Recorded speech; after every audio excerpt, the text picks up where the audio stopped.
I am Maya. I am 35 years old and I handle crisis management for Fortune 500 executives. My family thinks I am just a glorified party planner. The afternoon of our annual Juneteenth cookout, I opened my banking app and saw a negative $45,000 balance. I confronted my brother-in-law. He took a sip of his craft beer and snorted. "We needed it more than you do." I slowly zipped my designer bag and replied, "Then you will not mind what is coming next." As he laughed in my face, a loud bang shook the house. The patio doors flew open and federal agents swarmed the yard. If you have ever had to let your family hit rock bottom to protect your own peace, let me know where you are watching from in the comments. Hit that like button and subscribe for a story about absolute justice. The air in my parents' sprawling Atlanta backyard was thick with the smell of hickory smoked brisket and the heavy humidity of a southern summer. Classic R&B bumped from the outdoor speakers, mingling with the loud laughter of my aunts and uncles. To anyone looking over the cedar fence, we were the absolute picture of Black excellence. My father Calvin stood at the massive stainless steel grill, flipping burgers and holding court. My mother Brenda circulated among the guests with a pitcher of sweet tea, her smile perfectly practiced. But beneath the pristine landscaping and the designer summerwear, this family operated on a deeply toxic hierarchy, and I was perpetually assigned to the bottom rung. I was sitting in the shade of a large oak tree, adjusting my sunglasses, finally taking a moment to breathe. I had spent the entire morning setting up the catered buffet and organizing the seating tasks my mother always dumped on me because she claimed my event planning job meant I was built for manual labor. I pulled my phone from my bag to check a client email when an automated fraud alert flashed across my screen. It was from my corporate banking app. I tapped the notification and felt the breath completely leave my lungs. A wire transfer had just cleared. Exactly $45,000 was gone from my secondary business expense account. I did not panic. I do not panic. In my line of work, panic is a liability. I simply tapped the transaction details and stared at the destination routing number. The funds had been transferred directly into the operating account of Horizon Tech Solutions. That was the name of the software startup owned by my brother-in-law, Trent. My mind immediately raced back to 30 minutes prior.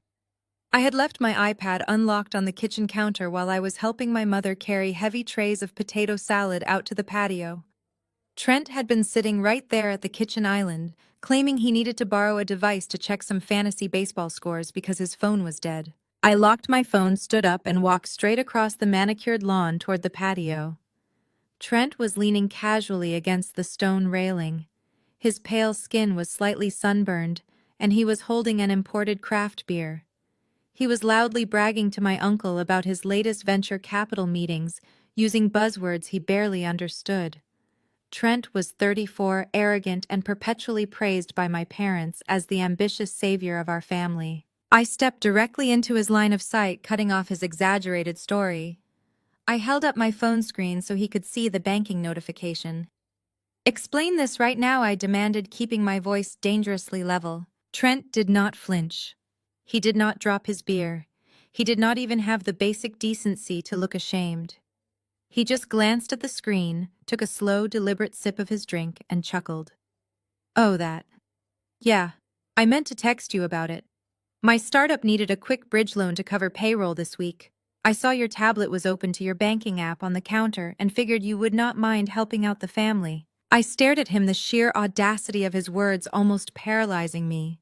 "You transferred $45,000 of my money without my permission, and you are calling it a bridge loan." Trent waved his free hand dismissively, completely unbothered. "Come on, Maya. You are single. You have no kids. You just plan corporate parties for a living. What do you even need that kind of cash for right now? Jada and I have a mortgage. We have actual adult responsibilities. It is not like I robbed you. I will pay you back when our next funding round clears in a few months. You should be happy to invest in something that is actually going to build generational wealth." Before I could demand the immediate return of my stolen funds, my younger sister Jada strolled over. She adjusted her flawless silk sundress and rested a perfectly manicured hand on Trent's shoulder. Jada was 32, the undisputed golden child of the family, living off the illusion of a perfect marriage to a tech genius. She had built her entire personality around being the light-skinned, well-married daughter that my parents worshipped. "What is all the yelling about?" Jada asked, looking at me with her signature condescension. I kept my voice low, refusing to give them the explosive reaction they were trying to bait out of me. "Your husband just committed wire fraud. He stole $45,000 from my business account while I was helping Mom in the kitchen." Jada rolled her eyes so hard I thought they might get stuck in the back of her head. "Wire fraud. Do you hear yourself, Maya? You are always so dramatic, always trying to ruin a good time just because you are unhappy with your own life. Trent just borrowed some pocket change for his company. You should be proud to support his potential instead of acting like an angry, bitter woman over a few dollars. We are family. We help each other. Help each other." I repeated, the anger finally burning through my calm exterior. "You mean like when you borrowed my college tuition money to pay for your luxury destination wedding and never paid it back? Or when Mom and Dad let Trent live in my first apartment rent-free for a year and he absolutely trashed the place? You do not want family support, Jada. You want a free ride." Trent sneered, stepping closer to me in an attempt to use his height to intimidate me. "Look, Maya, your little event planning gig is cute, but I am building a real company. Mom and Dad both agreed that you had extra cash laying around that you were not using for anything important. They said you would understand, so drop the attitude. We needed it more than you do." He smiled, a smug, self-satisfied grin that told me he truly believed he was untouchable. He believed I was just a sad, single-party planner who would eventually back down and accept the disrespect to keep the peace. He had absolutely no idea who I really was or what he had just done. That account was not a personal checking account. It was a corporate expense account linked to my crisis management firm, a federally insured entity. By moving those funds across state lines to his shell company, Trent had not just stolen from his sister-in-law. He had committed a federal offense. My parents crossed the manicured lawn before I could even take a breath to process Jada's ridiculous defense of her husband. Brenda and Calvin moved with that synchronized, panicked urgency they reserved exclusively for preserving their public image. They did not rush over to comfort me. They did not rush over to ask why $45,000 was missing from my account. They rushed over to protect the aesthetic. They rushed over to protect the peace. They rushed over to protect Trent. They always rushed over to protect Trent. Calvin grabbed my elbow, his grip tight enough to bruise, pulling me a half-step back from his precious son-in-law.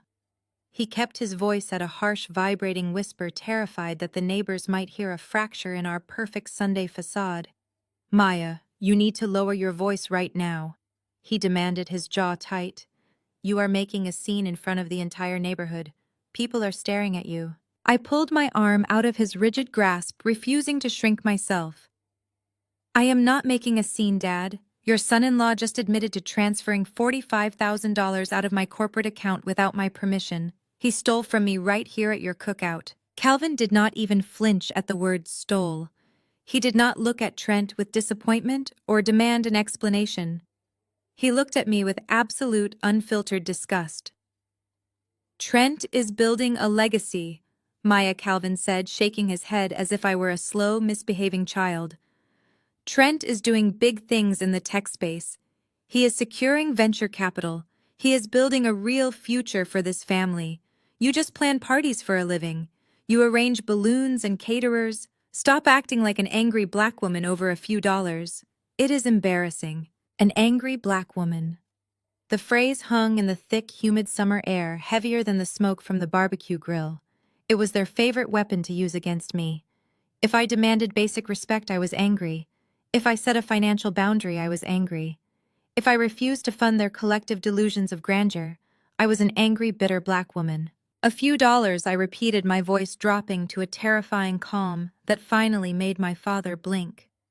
$45,000 is not a few dollars. And this is not the first time. This is the third time, Dad. The third time he has reached into my pockets to subsidize his life. The first time was $5,000 for a fake seed round that paid for his luxury vacation to Tulum. The second time was $12,000 to cover his phantom legal fees for a patent that did not exist. Now it is $45,000. He is not building a legacy. He is a thief playing dress-up with my money. Brenda stepped right into my personal space, her perfectly styled hair framing a face twisted in genuine resentment. She pointed a finger perfectly polished and soft pink directly at my chest. "You listen to me," she hissed, her voice trembling with misplaced rage. "You should be grateful, Maya. You should be grateful that Trent even tolerates your bitter attitude. You should be grateful we still invite you to these family gatherings when all you do is bring your toxic energy to our home." I stared at the woman who gave birth to me, the mother whose medical bills I had quietly paid in full just 3 years ago, the mother whose car I had paid off when Calvin made a terrible real estate investment, the mother who was currently standing on the patio I had paid to have renovated. She stood there defending a mediocre man who had just admitted to robbing her own flesh and blood. "Look at your sister." Brenda continued, her voice dripping with venom as she pulled Jada closer by the shoulder. "Jada is building a family. Jada is building a life. Jada knows how to be a supportive, loving woman. You are just building walls. Trent is trying to elevate this family to the next level, and you are trying to tear him down because you cannot find a man of your own. You are 35 and totally alone, Maya. You pick fights because you are completely unfulfilled." They stood in a unified front against me. Calvin, Brenda, Jada, and Trent. 4 people bound together by shared financial illiteracy and a deep, unspoken jealousy of the one daughter who refused to beg for their approval. They looked at me, waiting for the explosion. They expected me to break. They expected me to scream. They expected me to cry and storm out to my car, playing perfectly into the angry, unhinged caricature they had painted over my identity for the last decade. They wanted me to yell so they could point their fingers and validate their own terrible behavior. They wanted my pain to be loud so they could dismiss it as crazy. But I did not break. I did not scream. I did not cry. I looked at Calvin's judgmental glare.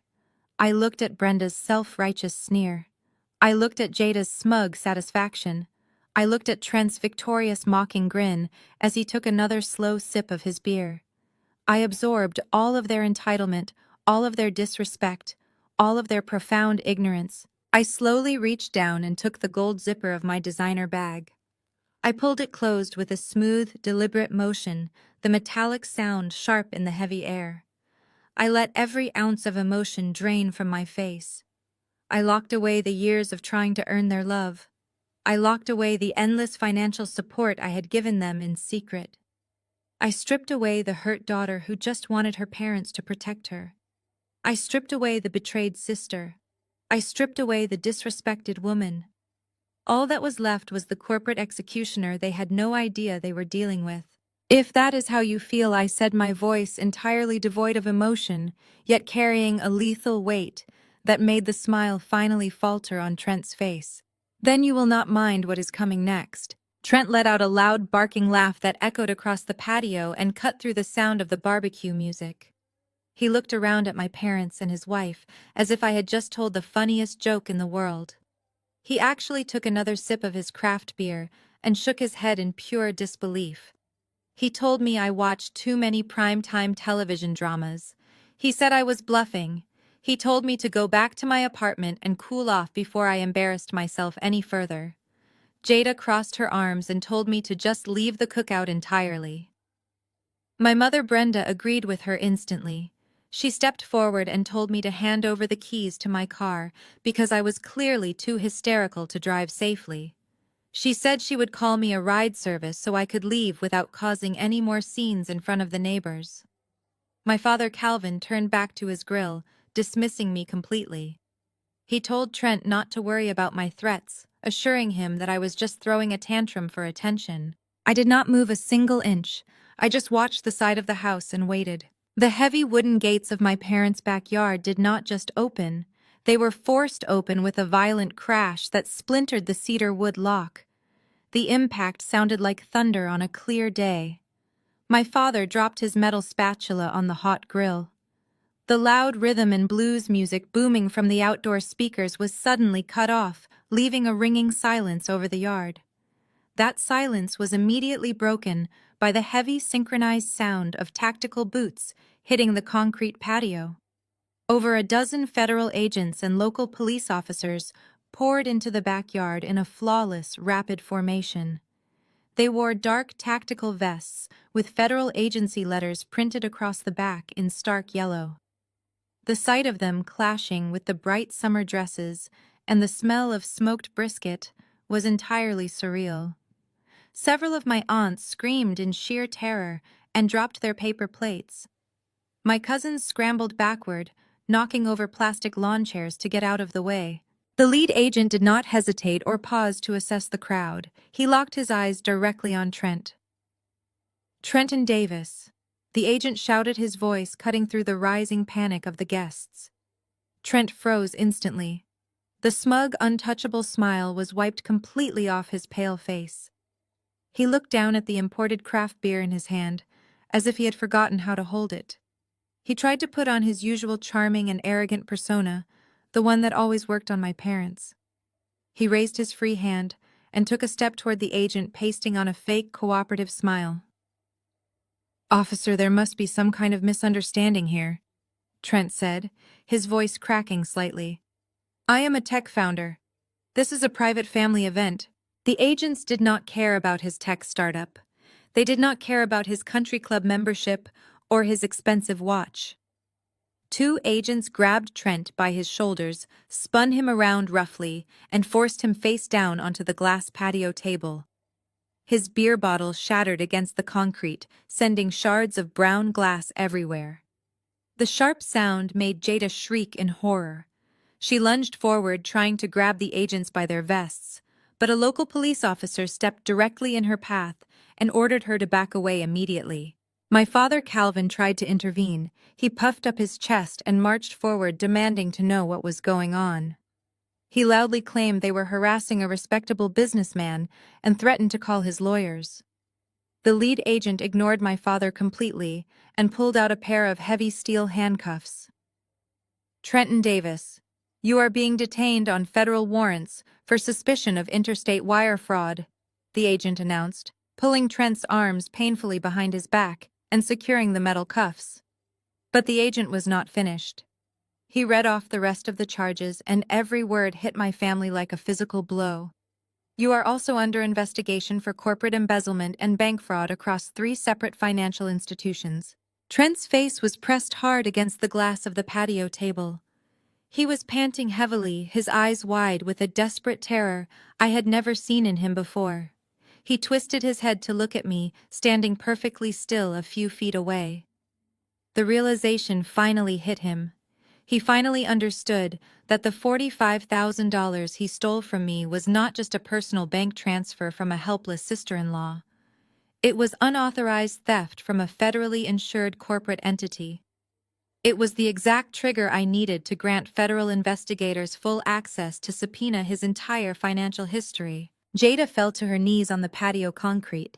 She was sobbing hysterically, grabbing at her ruined designer dress, begging the police officers to let her husband go. She kept screaming that Trent was a good man, that he was a brilliant innovator, that this was all a massive, terrible mistake. My father stood frozen by the grill, completely paralyzed by the sight of his golden son-in-law being treated like a common criminal. The neighbors were definitely watching now, peering over the cedar fences. The perfect, respectable family facade my parents had spent decades building was entirely destroyed in front of their eyes. Then my mother Brenda turned her fury away from the federal agents and directed it entirely at me. She rushed toward me, her face twisted into a mask of pure desperation and blinding rage. She pointed a shaking finger directly at my face. "Maya, tell them," she screamed, her voice cracking with raw panic. "Tell them it was a gift. Tell them you gave him that money willingly. You are ruining your sister's life. You are destroying this family over a petty misunderstanding. Tell them it was a gift right now." She actually grabbed my arm, digging her nails into my skin, trying to physically pull me toward the arresting officers. I looked at the woman who had spent my entire life telling me I was not good enough. I looked at the sister who had mocked my independence and celebrated my pain. I looked at the father who fiercely defended a thief over his own loyal daughter. And I looked at Trent, the arrogant parasite who was now being hauled to his feet by the federal agents, his wrists bound tightly in steel. I gently but firmly removed my mother's hand from my arm. I smoothed the front of my silk blouse. I reached up and adjusted my dark sunglasses, shielding my eyes from the blinding afternoon sun and from their pathetic, groveling desperation. I leaned in close to my mother so she could hear every single syllable with absolute clarity. "I do not gift felons," I whispered. I turned my back on the screaming, the crying, and the complete destruction of their false reality. I walked slowly across the perfectly manicured lawn, my heels sinking slightly into the soft grass. I headed straight for my car, completely unbothered as the deafening wail of police sirens began to echo in the distance. 48 hours later, my phone buzzed with a text from my father. It was not an apology. It was a summons. "Come to the house immediately, we are fixing this." I knew better than to expect accountability, but I drove to my parents' suburban home anyway. I parked my car behind Trent's freshly washed luxury SUV. He was already out on bail. The federal holding cell clearly had not kept him for long, undoubtedly, thanks to my parents draining whatever liquid assets they had left to secure his release. I walked up the brick pathway, my heels clicking sharply against the pavement, bracing myself for the usual gaslighting. But when I pushed open the heavy oak front door and stepped into the formal living room, I realized this was not a simple family argument. It was a fully orchestrated ambush. The living room was suffocatingly quiet. The heavy velvet curtains were drawn tight, casting long, dramatic shadows across the antique furniture. My father, Calvin, sat in his leather recliner, his posture stiff and authoritative. My mother, Brenda, perched on the edge of the sofa, nervously twisting a lace handkerchief. Jada and Trent sat together on the love seat. Trent was not wearing his usual casual tech bro attire. He wore a crisp, tailored suit, looking every bit the repentant, respectable businessman. But the real shock was the impromptu audience they had gathered. Sitting across from them, clutching a worn leather Bible, was Pastor Leon. Flanking him were two senior deacons from my parents' church. They had turned my stolen money into a spiritual intervention. I did not take off my coat. I did not move toward the empty wooden chair they had deliberately placed in the center of the room, positioned perfectly, so I would feel like a criminal on trial. I stood near the entryway, clutching my briefcase. My father stood up, cleared his throat, and picked up a thick stack of stapled papers from the coffee table. He walked over and held them out to me. It was a legally binding affidavit. I scanned the first page without taking it from his hands. The document officially stated that the $45,000 transfer was a pre-approved verbal agreement for a bridge loan. It explicitly cleared Trent of any malicious intent or fraudulent activity. It was a complete fabrication designed to make the federal wire fraud charges disappear. "Maya, you are going to sign this today," Calvin commanded, his voice echoing in the quiet room. "Trent's investors got wind of the little stunt you pulled at the cookout. They are threatening to pull out of his latest funding round completely. You are jeopardizing millions of dollars in future revenue over a temporary misunderstanding. You are going to sign this paper, we are going to present it to the federal prosecutor, and we are going to put this shameful display behind us. You owe this family an apology for escalating a private financial matter to the authorities, but we are willing to forgive you if you fix it right now." Before I could even process the sheer delusion required to ask the victim to apologize to the thief, Pastor Leon stood up. He adjusted his collar and gave me a look of profound, patronizing disappointment. "Sister Maya," he began, his voice dropping into that melodic preaching cadence he used to command the congregation every Sunday morning, "we are gathered here today in the spirit of grace. The Lord teaches us that a house divided against itself cannot stand. Your brother-in-law made a slight error in judgment and administrative oversight in the heat of building his business. But you brought the police to your parents' home. You invited the criminal justice system into a black household. We have to protect our own Maya. You know how the system targets black families.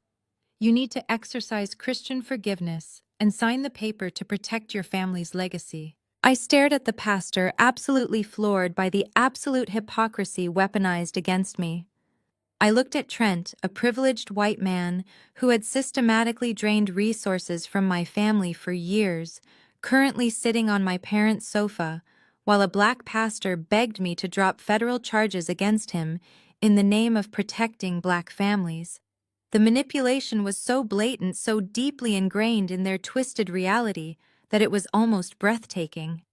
They were using the very real trauma of racial injustice to shield a white con artist who had just committed interstate wire fraud. Pastor Leon took a step closer, lowering his voice, as if offering me a secret salvation. Maya, you are a single woman. You have no husband to guide you, no children to soften your heart. That independence has made you hard. It has made you bitter. Do not let your pride destroy your sister's marriage. A good Christian woman knows when to yield for the sake of the family unit. Trent is providing for Jada. He is building something great. Do not be the stumbling block in his path to greatness. I looked back at my father, who was still holding the affidavit out to me. His hand was perfectly steady. He truly believed he was the righteous patriarch saving his flock. My mother refused to make eye contact with me, keeping her gaze fixed firmly on Pastor Leon, as if seeking divine validation for her complicity. Jada let out a loud, exasperated sigh and crossed her arms. "Just sign the paper, Maya," she muttered, acting as if I were holding up a dinner reservation, rather than deciding the fate of a federal indictment. "You are making everyone uncomfortable. Stop being so stubborn and just do what Dad says for once in your life." Trent shifted on the love seat, crossing his legs and resting his ankle on his knee. He looked at me with that same smug expression he had worn on the patio before the handcuffs went on. He was enjoying this. He loved watching my own parents, my own community leaders rally to his defense while tearing me down to the studs. He thought he had won. He thought bringing the church into my parents' living room was the ultimate trump card. I finally moved, but I did not reach for the pen. I did not take the affidavit from my father's outstretched hand. I stepped around the empty wooden chair, ignoring the heavy judgmental stares of the church elders. I did not lower my voice to accommodate their fragile sensibilities. I did not sit in the chair of the accused. I stood tall, my presence dominating the center of the room. I looked directly at Pastor Leon, letting my gaze strip away his moral authority. "You want me to protect this family by committing perjury. You want me to lie to federal investigators to protect a man who stole from me simply because my parents tithe heavily to your building fund. This is not about grace or forgiveness. This is about preserving a lie. You are sitting here talking to me about the criminal justice system targeting black families while you actively defend a white man who just stole $45,000 from a black woman who earned every single cent." My father slammed the affidavit down on the coffee table. "Maya, that is enough disrespect." "No," I said, refusing to back down. "I am just getting started. You want to talk about protecting the family? Then let us talk about exactly what we are protecting. Let us talk about what Trent is really doing for this family." Calvin's face flushed a deep, dangerous crimson. He took a step toward me, his chest puffed out in that classic display of patriarchal intimidation that had terrified me when I was 8, but meant absolutely nothing to me at 35. He told me I was out of line, that I was disrespecting the sanctity of his home and the presence of the church elders. I did not blink. I did not retreat. I held my ground, keeping my posture perfectly aligned and my voice remarkably level. "Protect the family." I repeated the words, tasting like ash in my mouth. Are we protecting the family, or are we protecting a parasite who has figured out exactly how to manipulate your desperate need for a white-collar success story? Trent scoffed, shifting uncomfortably on the pristine upholstery. He looked at Pastor Leon, playing the victim. "You see what I have to deal with," he muttered, adjusting his expensive tie. "I try to bring everyone up with me, and she just wants to drag me down into the mud." I snapped my attention directly to him. "The mud. Trent. You have never built a single thing in your life that you did not finance with someone else's sweat. You want to talk about dragging people down. Let us talk about Jada's destination wedding." Jada gasped, her hand flying to her chest. Leave my wedding out of this, she demanded, her voice shrill. I ignored her, locking eyes with my father. Do you remember that, Dad? Do you remember when Jada absolutely had to have that luxury resort in Santorini? You and Mom were tapped out from your bad real estate investments. So you came to me. You asked me to lend my younger sister my college tuition money. You promised me on your honor as a man of faith that the family would pay me back before the fall semester began. Pastor Leon shifted in his seat, the leather creaking loudly in the tense silence. He looked at Calvin, waiting for a denial. Calvin just clamped his jaw shut, glaring at me. You never paid me back. I stated the raw truth, hanging in the air. Not a single dime. I had to defer my admission. I had to work 3 jobs. I waited tables. I cleaned commercial offices at night, and I did freelance event planning until I thought my bones would break just so Jada could have imported orchids and a private catamaran tour for a wedding that was essentially a theatrical production. You literally sacrificed my education to fund her aesthetic, and you called that protecting the family. Brenda stood up, her face twisted with indignation. That was different, she argued, waving her hand dismissively. Jada was starting a new chapter. She was marrying a man with potential. You were just taking general education classes. We knew you would figure it out. You were always the tough one, Maya. You did not need the money as badly as she needed a proper start in life. The sheer audacity of her rationalization sent a cold wave of clarity right through me. A proper start in life. Like the proper start you gave Trent when he could not hold down a job. I turned my gaze back to Trent, who was suddenly looking very interested in the pattern of the Persian rug. Tell Pastor Leon about my first apartment.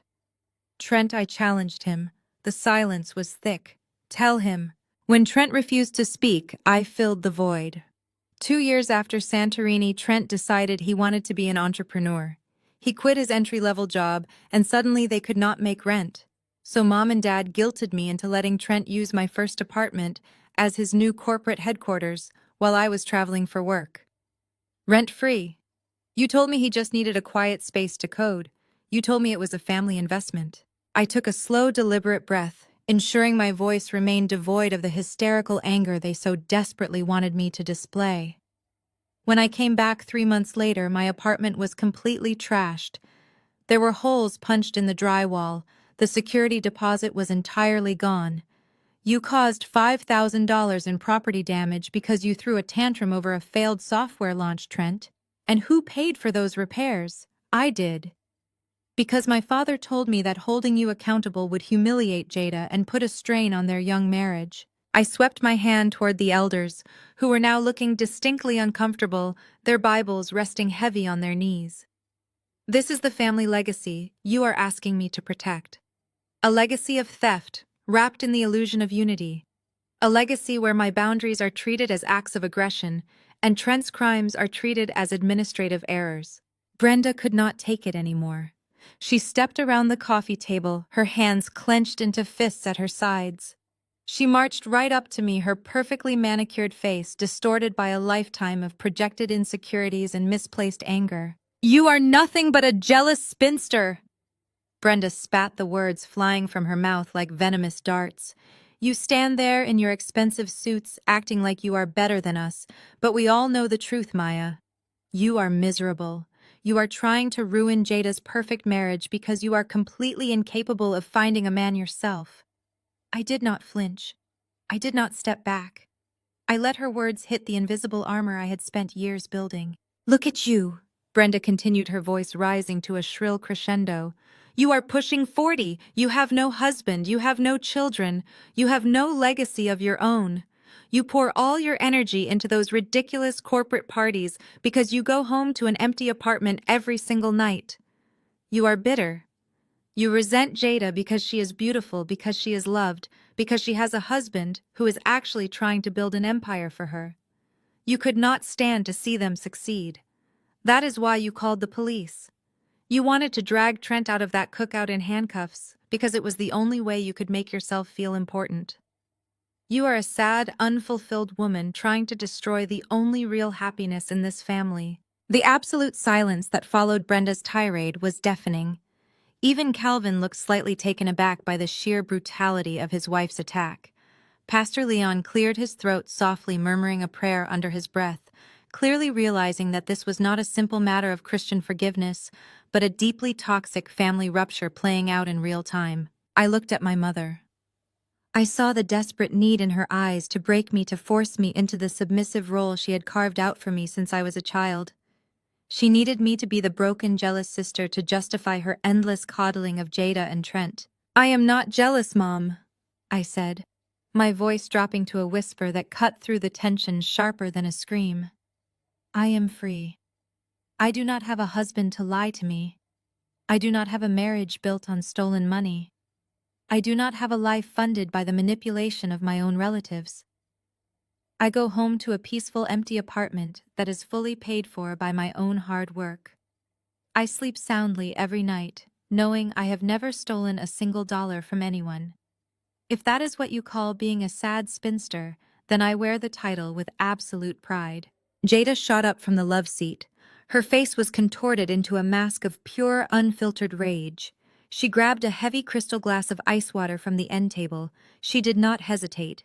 With a feral scream, she hurled the glass directly at my feet. The heavy crystal shattered violently against the hardwood floor. Shards of sharp glass and freezing water exploded outward, splashing across my expensive leather pumps and the hem of my trousers. The church elders jumped in their seats, clutching their Bibles in shock. Trent pulled his legs back to avoid the flying water. "You are dead to me!" Jada screamed at the top of her lungs, her voice tearing through the formal living room. "You hear me, Maya?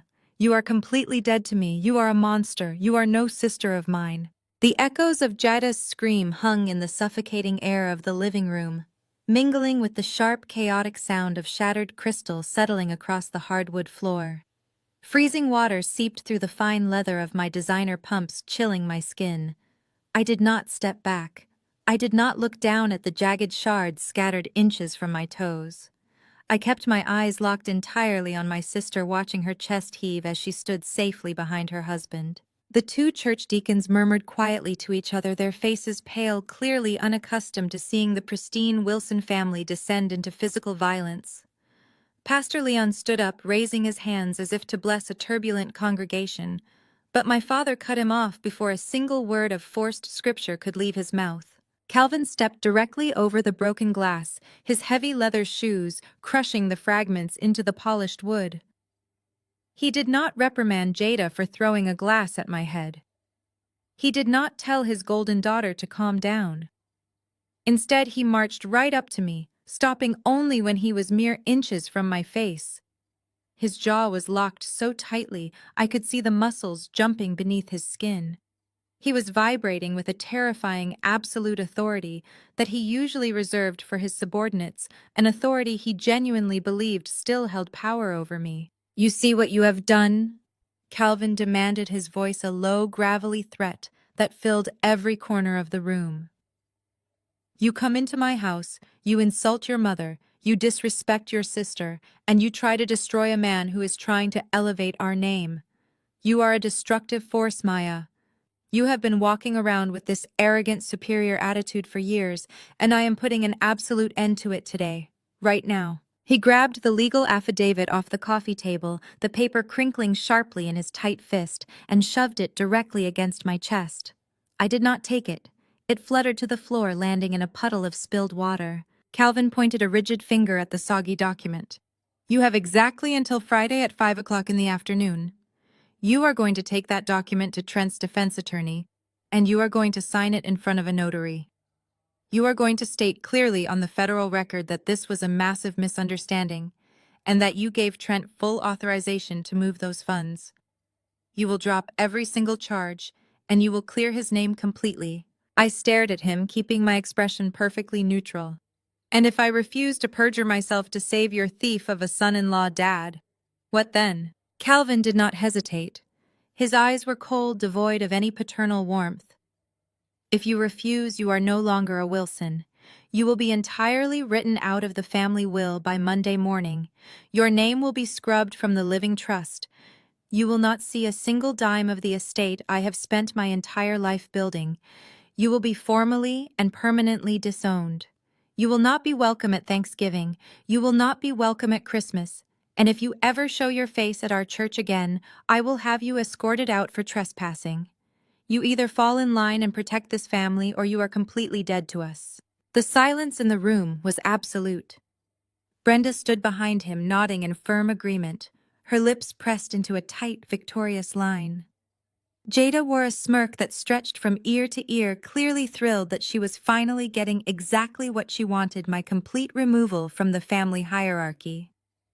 Trent leaned back against the sofa cushions, brushing a speck of imaginary dust from his tailored trousers, looking incredibly pleased with the protective fortress my parents had built around him. They were waiting for me to react. They expected me to rage. They expected me to storm out, slamming the door, cementing my status as the angry, unreasonable outcast. But as a crisis manager, my entire career was built on reading the opposition, anticipating their moves, and controlling the narrative. If I walked out right now and refused, they would immediately go into defensive mode. Calvin would start hiding assets. Trent would find a way to shift the stolen funds through a series of untraceable shell accounts before the federal prosecutors could freeze them completely. I needed them comfortable. I needed them to feel victorious. I needed them blind, arrogant, and entirely unsuspecting of the devastating trap I was about to spring. So I gave them exactly the performance they demanded. I let my shoulders slump, dropping the rigid, confident posture I had held since I walked through the door. I forced my breathing to become shallow and uneven. I looked down at the ruined affidavit floating in the water, and I let my lower lip tremble just slightly. I dug deep into the genuine pain of my childhood, the very real sorrow of knowing my parents never truly loved me, and I let a single heavy tear spill over my eyelashes and roll slowly down my cheek. "Dad, please," I whispered, allowing my voice to break perfectly. "Please do not do this. You are my only family. You cannot just cut me off completely. I do not have anyone else." Brenda let out a loud, dramatic sigh of relief, crossing her arms over her chest. "It should not take the threat of disownment to make you remember your place in this family, Maya," she scolded, though her tone was suddenly much softer, satisfied by my display of submission. I looked up at Calvin, widening my eyes to show him the exact vulnerability he required to feel like a powerful patriarch. "I am just so angry, Dad," I stammered, wrapping my arms around myself as if seeking comfort. The money was for a major vendor contract. It put me in a terrible position at work. But I do not want to lose you and Mom. I cannot lose my family over this. Calvin's rigid posture finally relaxed. He took a deep breath, smoothing the front of his vest, triumphant. He had broken the stubborn daughter. He had restored order to his kingdom. "We do not want to lose you either," Maya, Calvin said, adopting a tone of benevolent forgiveness that made me want to be physically ill. "But you have to understand that family requires sacrifice. Trent is going to pay you back when his funding clears. We all know that. You just overreacted. Now pick up the paper, go home, and dry your tears. Call Trent's lawyer in the morning and set up the meeting." I slowly knelt down the wet fabric of my trousers, clinging to my knees, and picked up the damp affidavit.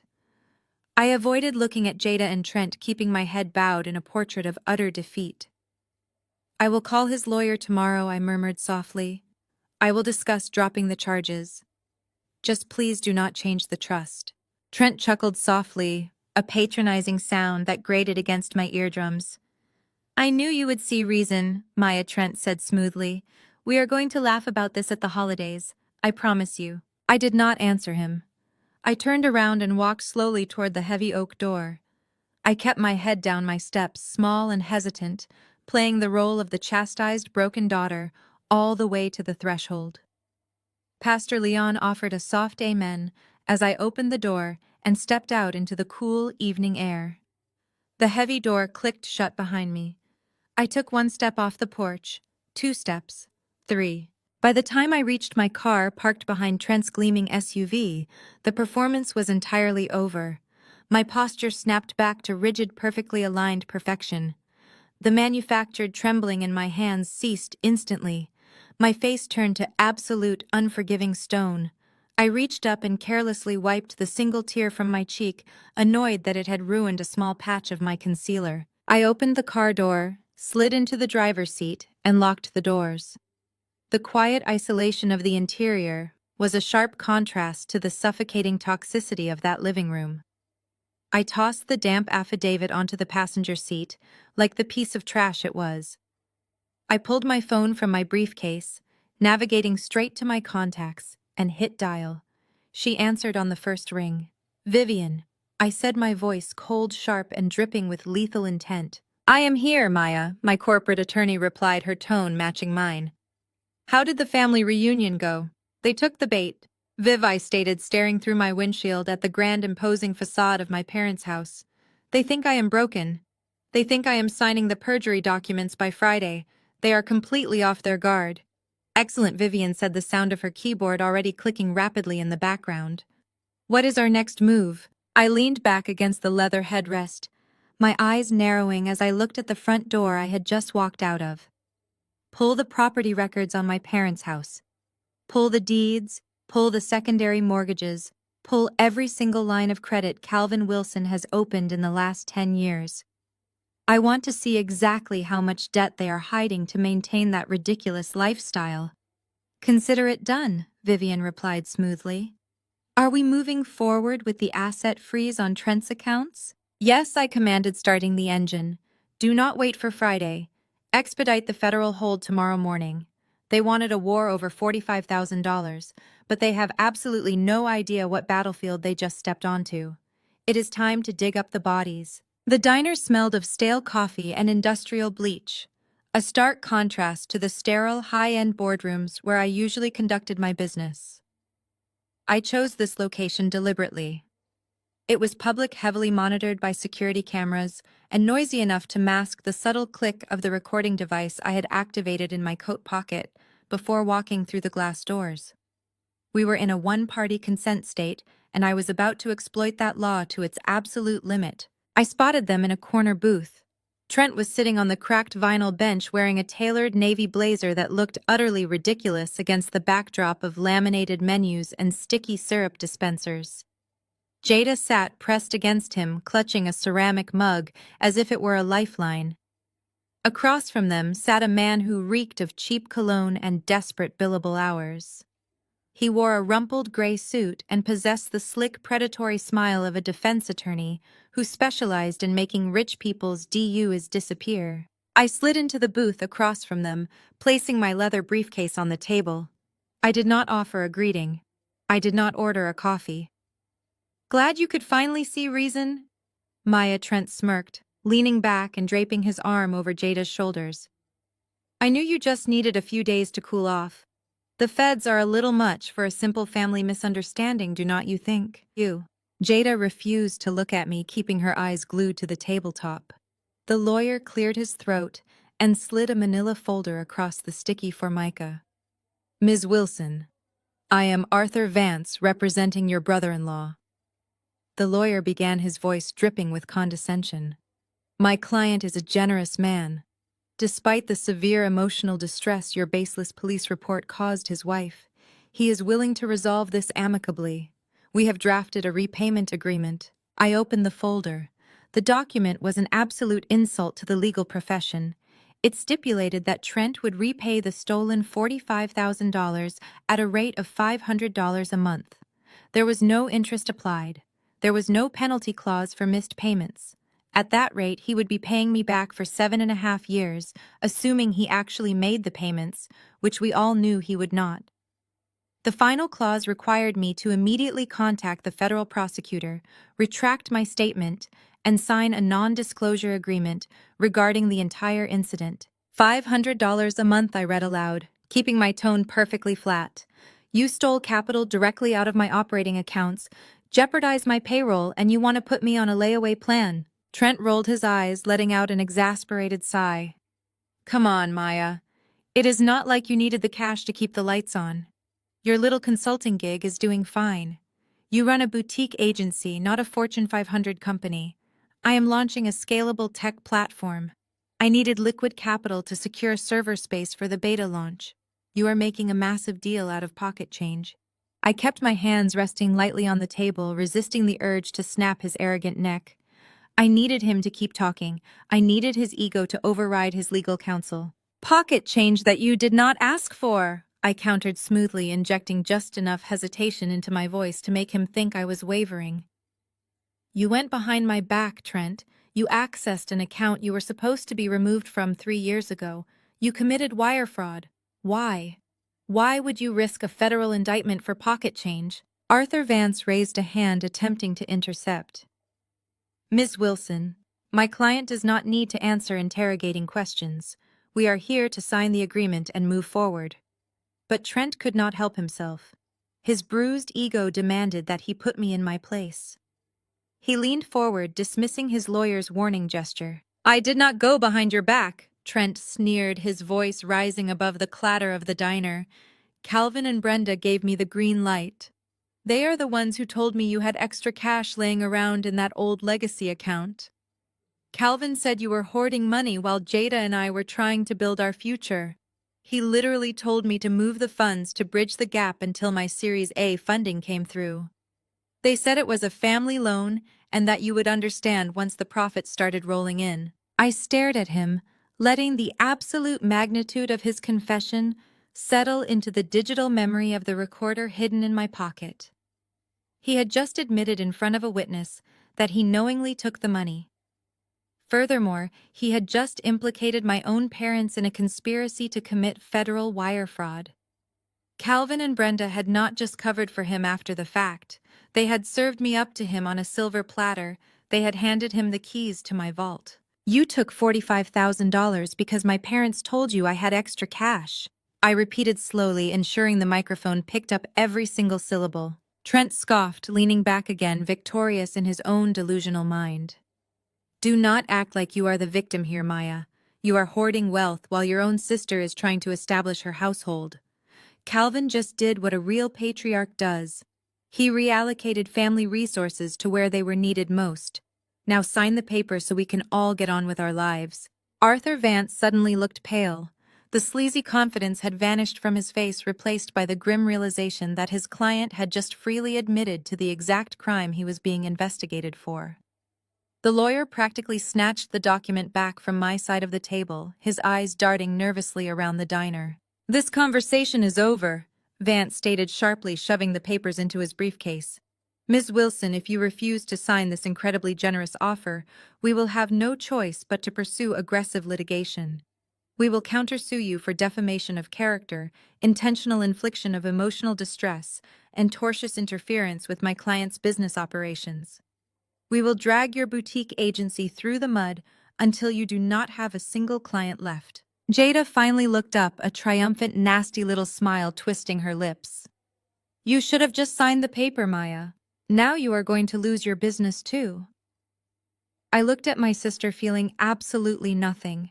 No anger, no betrayal, no residual sibling loyalty. She was just collateral damage in a war she was too stupid to realize had already been won. I smiled. It was not a warm smile. It was a cold, terrifying baring of teeth. I reached across the table, grabbed the unsigned contract right out of Vance's hands, and calmly folded it in half. Defamation requires a false statement, Mr. Vance, I said, sliding out of the booth and standing up, smoothing the front of my jacket. Good luck proving that when the feds pull the wire transfer logs. I turned my back on them and walked toward the exit, my heels clicking sharply against the linoleum. I did not look back. I stepped out of the diner and into the glaring midday sun, the heavy glass door sealing the greasy air behind me. As I walked to my car, I reached into my pocket and hit the stop button on the recorder. I got into the driver's seat, locked the doors, and pulled out my phone. I dialed my corporate attorney. Vivian, I said the moment she answered. Tell me you got it, she demanded. I got Trent admitting to the theft, and I got him implicating Calvin and Brenda in the conspiracy. I confirmed, starting the engine. Send the audio file straight to the federal prosecutor. And Viv, yes, Maya. What did you find on my parents' house? Vivian let out a low, predatory chuckle. It is worse than we thought. They leveraged the house to the hilt. 2 secondary mortgages completely maxed out. And Calvin has been using his retirement fund to prop up Trent's failing tech company for the last 18 months. If Trent goes down, your parents go completely bankrupt. I shifted the car into drive, pulling out of the parking lot, my eyes fixed on the road ahead. Draft the foreclosure acquisition paperwork, I commanded. I am going to buy their debt. I am going to buy the house right out from under them. The drive from that grease-stained diner to the heart of the financial district took exactly 24 minutes. I watched the suburban sprawl fade in my rearview mirror, replaced by the towering glass monuments of downtown. I parked my car in the reserved underground executive lot of the Sterling Building. I did not drive a rented sedan. I did not drive a sensible compact car. I drove a custom-ordered Aston Martin paid for in cash 3 years ago, parked securely away from the prying eyes of relatives who would have demanded the keys. I stepped into the private elevator and swiped my encrypted key card, pressing the button for the 42nd floor. The doors slid shut, sealing away the noise, the dirt, and the petty delusions of my family. I had spent the last 10 years perfecting the art of the illusion. I let them believe I was a struggling party planner. I let them believe I was desperate for catering contracts. I let them believe my boutique agency was a failing vanity project. I let them believe I was the family disappointment. It was easier that way. It was safer that way. It kept their greedy hands out of my actual accounts, and it kept their fragile egos completely intact. They needed someone to look down on, and I had willingly provided the canvas for their arrogance. My actual job title was not printed on any business card my parents had ever seen. I was a principal crisis management consultant for Fortune 500 executives. I did not build a business. I built a fortress. I did not plan parties. I planned corporate survivals. I did not manage guest lists. I managed the destruction of hostile takeovers. When a CEO was caught embezzling, I managed the narrative. When a tech billionaire faced a devastating public scandal, I buried the fallout. When corporate boards needed a rival executive removed with surgical precision, they called me. My personal net worth had quietly surpassed $15 million last quarter, sitting comfortably in diversified portfolios, offshore trusts, and heavily guarded corporate holding companies. $45,000. Trent had sat in that diner and called it pocket change. He was right, but for entirely the wrong reasons. To Trent, it was a lifeline. To my parents, it was a justifiable sacrifice. To me, it was bait. Pure, unadulterated, legally binding bait. I had dozens of accounts, but the specific account Trent had illegally accessed was not a personal checking account. It was the primary operating account for a Delaware-based LLC I used exclusively for out-of-state corporate acquisitions. It was a ghost entity completely untethered from my public persona, designed specifically to hold volatile assets. By transferring that money across state lines without authorization, Trent had crossed a fatal threshold. He had not just committed petty theft. He had not just stolen from his sister-in-law. He had triggered federal jurisdiction. He had committed interstate wire fraud against a registered corporate entity. And because he had triggered a federal investigation, he had unwittingly handed my legal team the ultimate wedge. I did not just want my $45,000 back. I wanted the authority to subpoena his entire banking history. I wanted the federal prosecutors to rip open the books on his supposedly thriving startup. I wanted every single financial transaction he had made since incorporating his business exposed to the blinding light of a federal audit. The elevator dinged softly, opening directly into the sleek, minimalist reception area of Vanguard Legal Partners. Vivian's firm occupied the top 3 floors of the building. The walls were lined with dark mahogany, the floors gleaming with flawless, polished marble. I bypassed the reception desk entirely, walking straight down the corridor to Vivian's corner office. The panoramic windows offered a sweeping view of the city, a visual reminder of the sheer power dynamics at play. I set my briefcase on her expansive glass desk, tossing the unsigned folded diner contract right next to it. I poured myself a glass of sparkling water from the crystal pitcher on the credenza, taking a slow sip. The diner had smelled of stale coffee and desperation. Vivian's office smelled of expensive leather and absolute control. The silence of the room was a stark contrast to the screaming and glass-throwing I had endured the day before at my parents' house, and the greasy, loud posturing of the diner I had just left. Here, emotions did not dictate outcomes.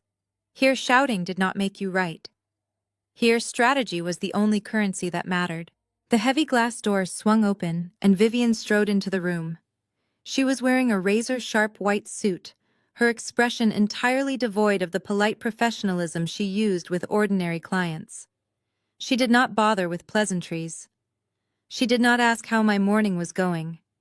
We had been to war together too many times for small talk. With me, she was a predator returning from a highly successful hunt. She carried a thick red folder, the specific color her firm used exclusively for high-priority classified federal litigation. She dropped the red folder onto the glass desk with a heavy, satisfying thud. It landed right next to the ridiculous $500 a month repayment contract Trent's sleazy defense lawyer had tried to force on me. Vivian looked at the pathetic piece of paper, letting out a short, sharp laugh of absolute disbelief. "Tell me you did not entertain that absolute garbage for more than 3 seconds," Vivian said, tapping the folded diner contract with her manicured fingernail. I took another sip of water, my face a mask of cold satisfaction. I entertained it just long enough to get Trent to admit on a hot mic that my parents authorized the theft. He literally handed us the conspiracy charge while trying to intimidate me over a plate of cold fries. Vivian shook her head, a dangerous predatory gleam in her dark eyes. The arrogance of mediocre men will never cease to amaze me. He genuinely thought he was dealing with an event planner. He genuinely thought $45,000 was enough to ruin you. He thought he was backing you into a corner. He thought he was punching down, I replied, my voice steady and dark, setting my glass down on the credenza. He thought I was the weak link in the Wilson family. Vivian rested her hands on the thick red folder, her demeanor shifting to pure lethal business. I executed the subpoenas this morning using the interstate wire fraud trigger. The federal judge granted full, unrestricted access to his startup's financial history dating back to its incorporation. I had my forensic accountants tear through the ledgers for the past 4 hours.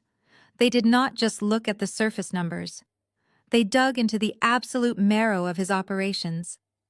They tracked every single transfer, every hidden account, every falsified invoice, and every shell company he set up to hide the bleeding. I stepped closer to the desk, staring down at the thick red folder that held the complete destruction of my brother-in-law's carefully fabricated life.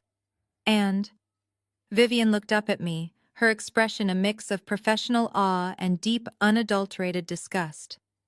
"Maya, you were right. Trent isn't just a thief, he's a parasite." Vivian slammed the thick red folder onto the glass surface of her desk, the sound echoing sharply in the quiet office.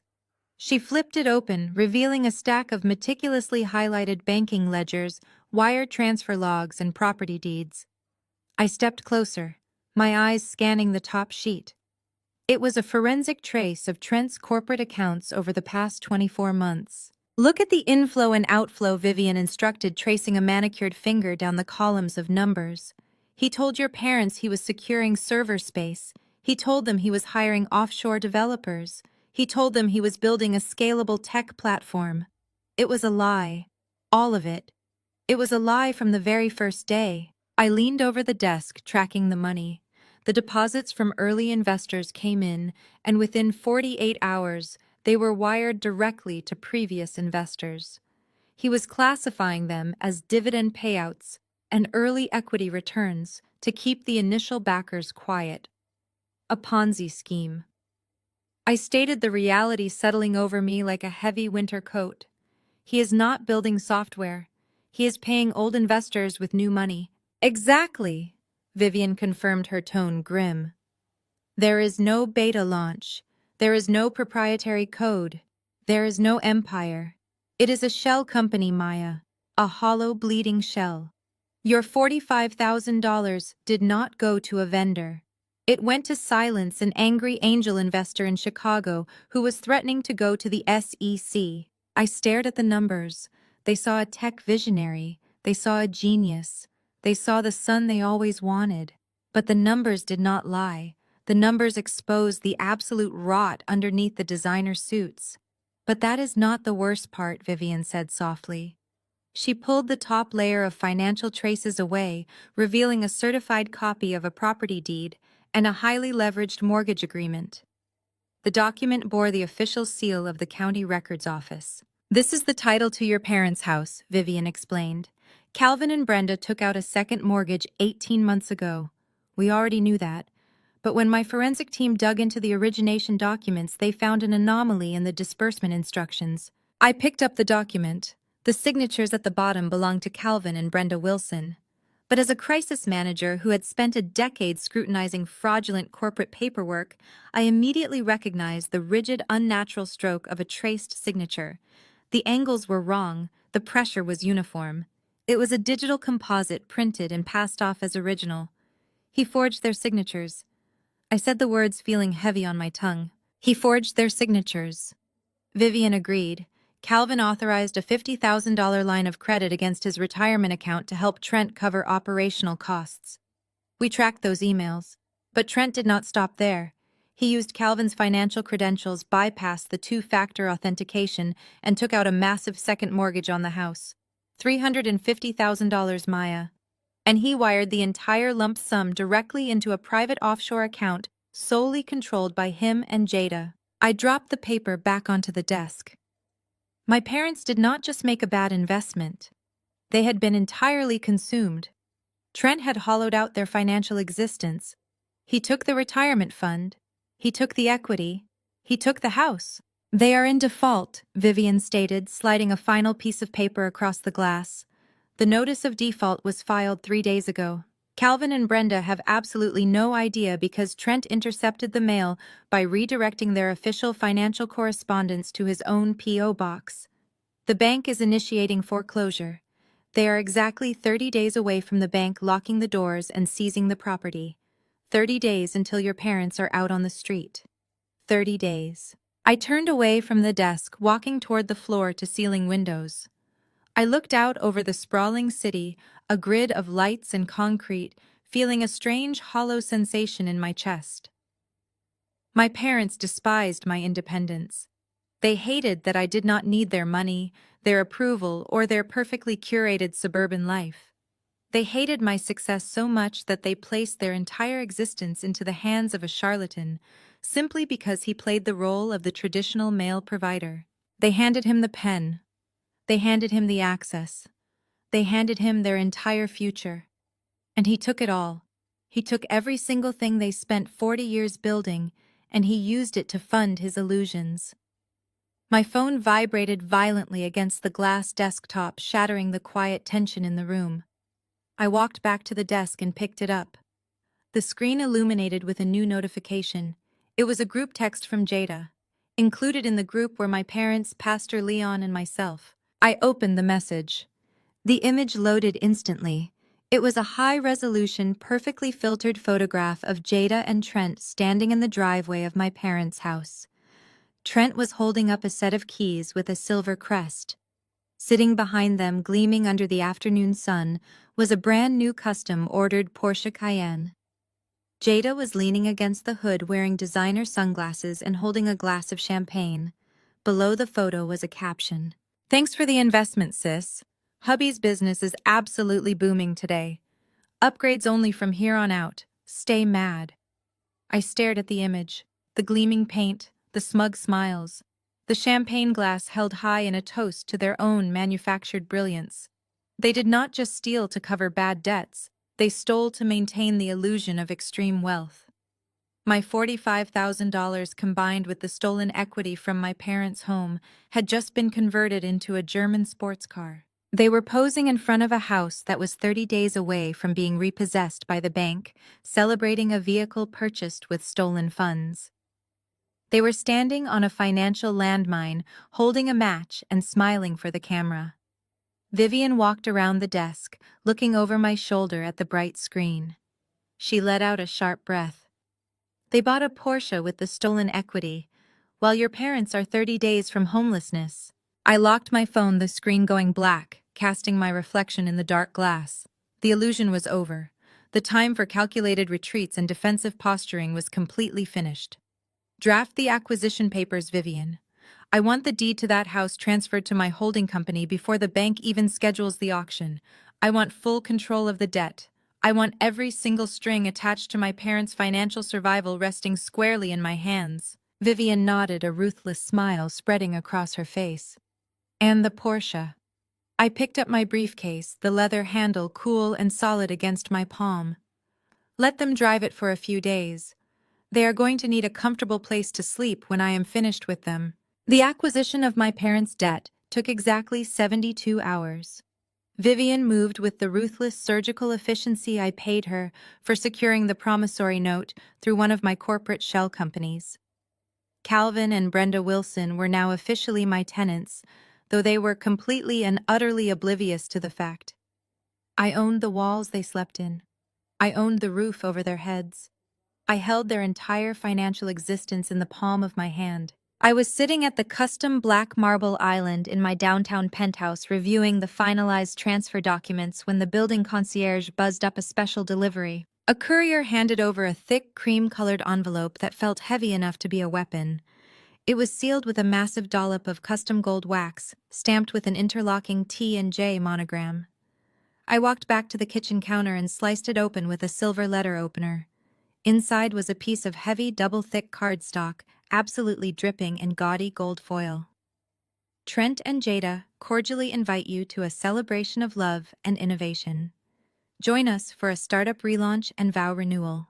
The venue listed at the bottom was the Oak Ridge Country Club, the most obnoxiously exclusive old money establishment in the greater metropolitan area. I stared at the embossed letters, shaking my head at the sheer magnitude of their delusion. A vow renewal after barely 3 years of marriage. A startup relaunch for a company that possessed no actual product, no proprietary code, and no genuine revenue. It was a classic desperate public relations stunt. The walls were rapidly closing in on Trent. The initial investors in his Ponzi scheme were getting restless, demanding the returns he had promised. The whispers of federal audits and missing funds were likely starting to circulate through his network. So he was doing exactly what cornered con artists do when the water gets too high. He was throwing a massive, exorbitantly expensive party to project the illusion of invincibility. He was using the stolen equity from my parents' house to buy expensive champagne and prime rib, desperate to convince his victims to hand over even more cash. My phone rang, vibrating violently against the marble counter. The caller ID flashed my mother's name.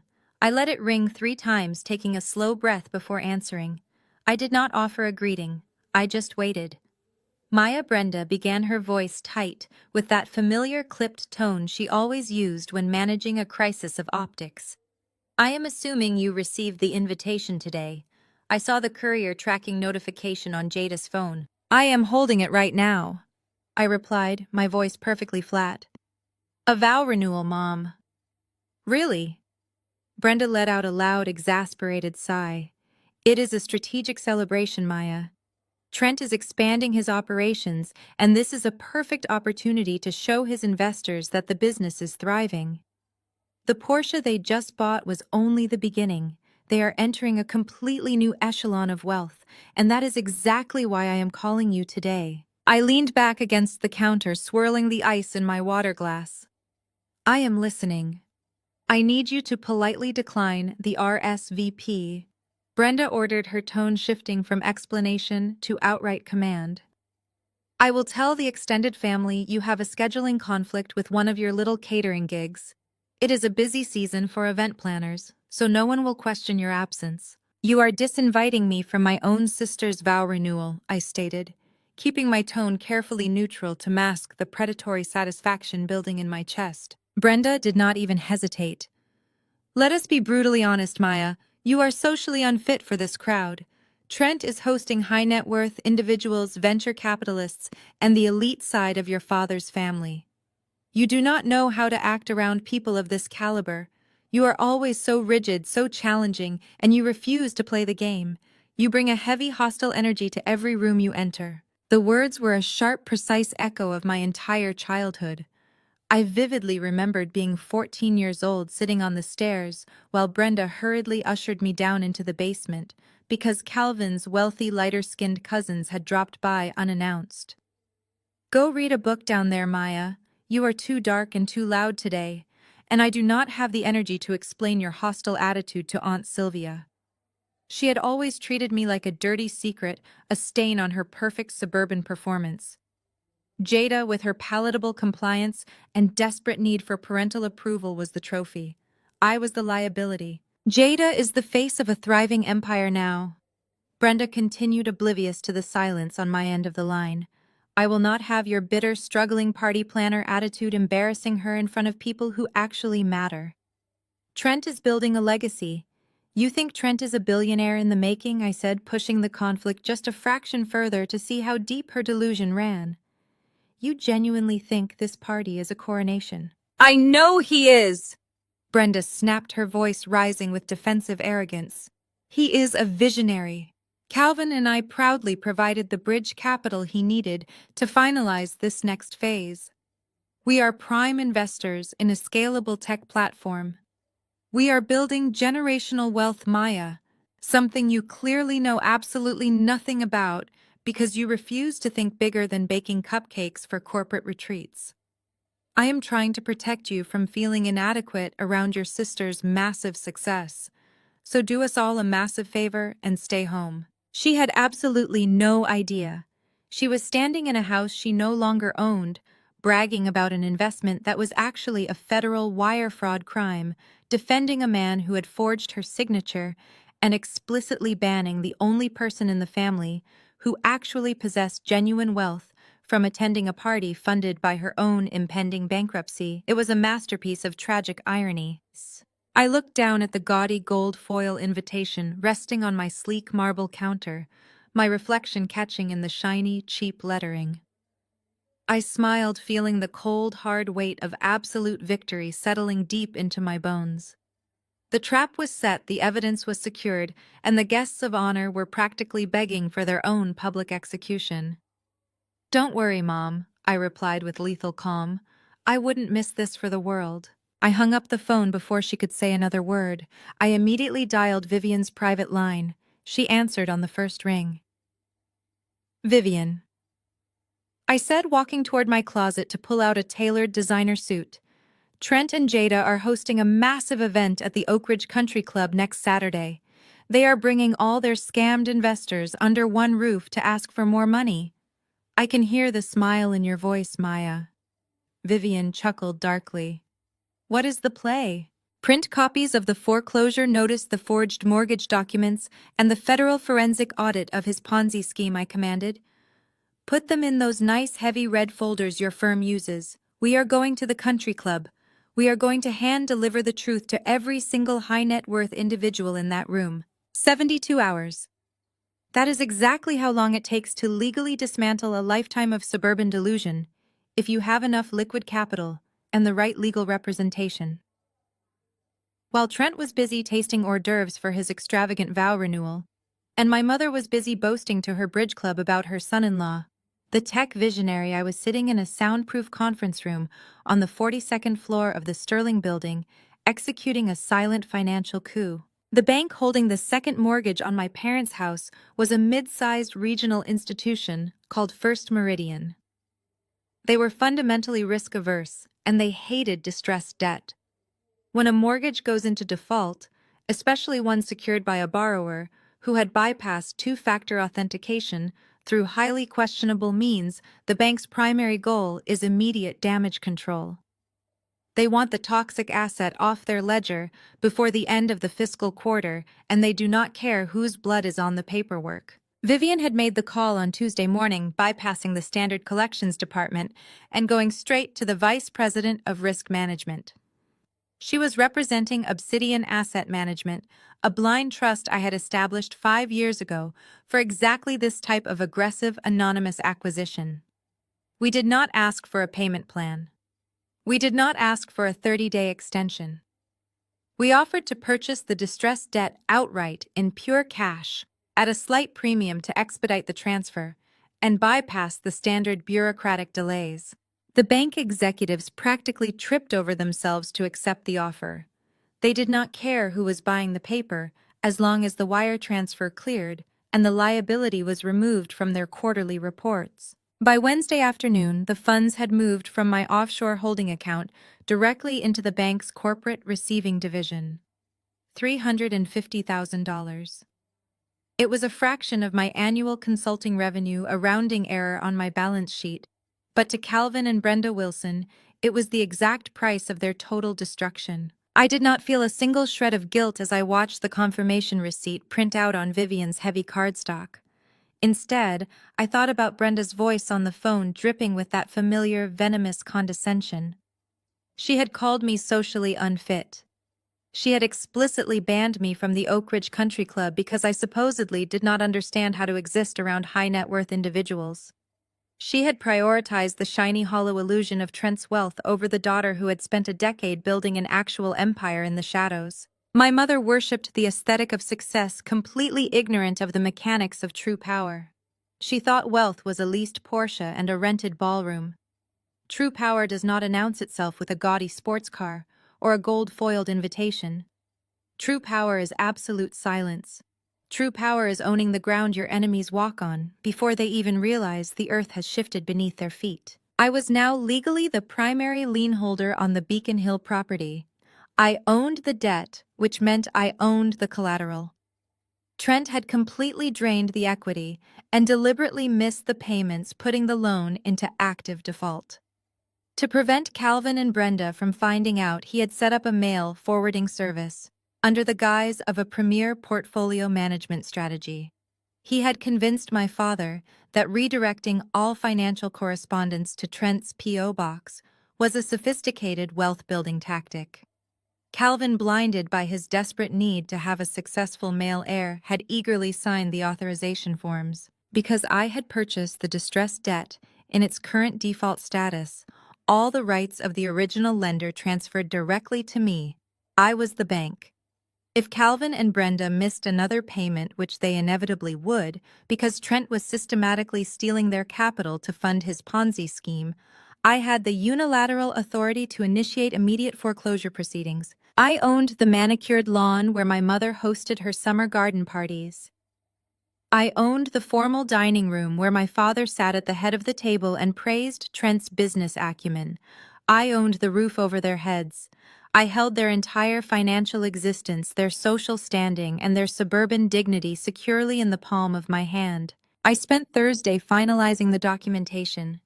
Vivian's team had prepared everything with lethal precision. They compiled the forged origination signatures, the routing numbers proving the funds were dumped into Trent's offshore shell account, and the official notice of default. We placed all of it into the thick red folders. We were not just building a legal case, we were building a public execution. Trent wanted an audience. He wanted to pack the Oak Ridge Country Club with wealthy investors, venture capitalists, and the elite members of our extended family to prove that he was untouchable. He was relying on the social contract of polite society to protect him. He assumed that even if I was angry about the stolen $45,000, I would never dare cause a scene in front of the people my parents respected the most. He assumed the Wilson family code of silence would keep his secrets permanently buried. He vastly underestimated his opponent. I did not care about the Wilson family code of silence. I did not care about the country club etiquette. The Oak Ridge Country Club was a place where people with old money went to hide from the real world. My entire professional career was built on walking into boardrooms and destroying people who thought their wealth made them invincible. I ruined billionaires for a living. Dismantling a suburban Ponzi scheme in a golf club dining room was barely a warm-up. Friday morning, the final pieces fell into place. I stood in Vivian's office, looking out over the city. The sky was a clear, piercing blue. The kind of day my mother would normally spend at the club sipping mimosas and bragging about her brilliant son-in-law, entirely unaware that the floorboards of her life had already been removed. Vivian walked in the heavy oak door, clicking shut behind her. She did not carry her usual stack of files. She carried a single slim manila envelope. She walked over to the desk and pulled out a stack of crisp, watermarked legal documents. The notary seals gleamed in the morning light.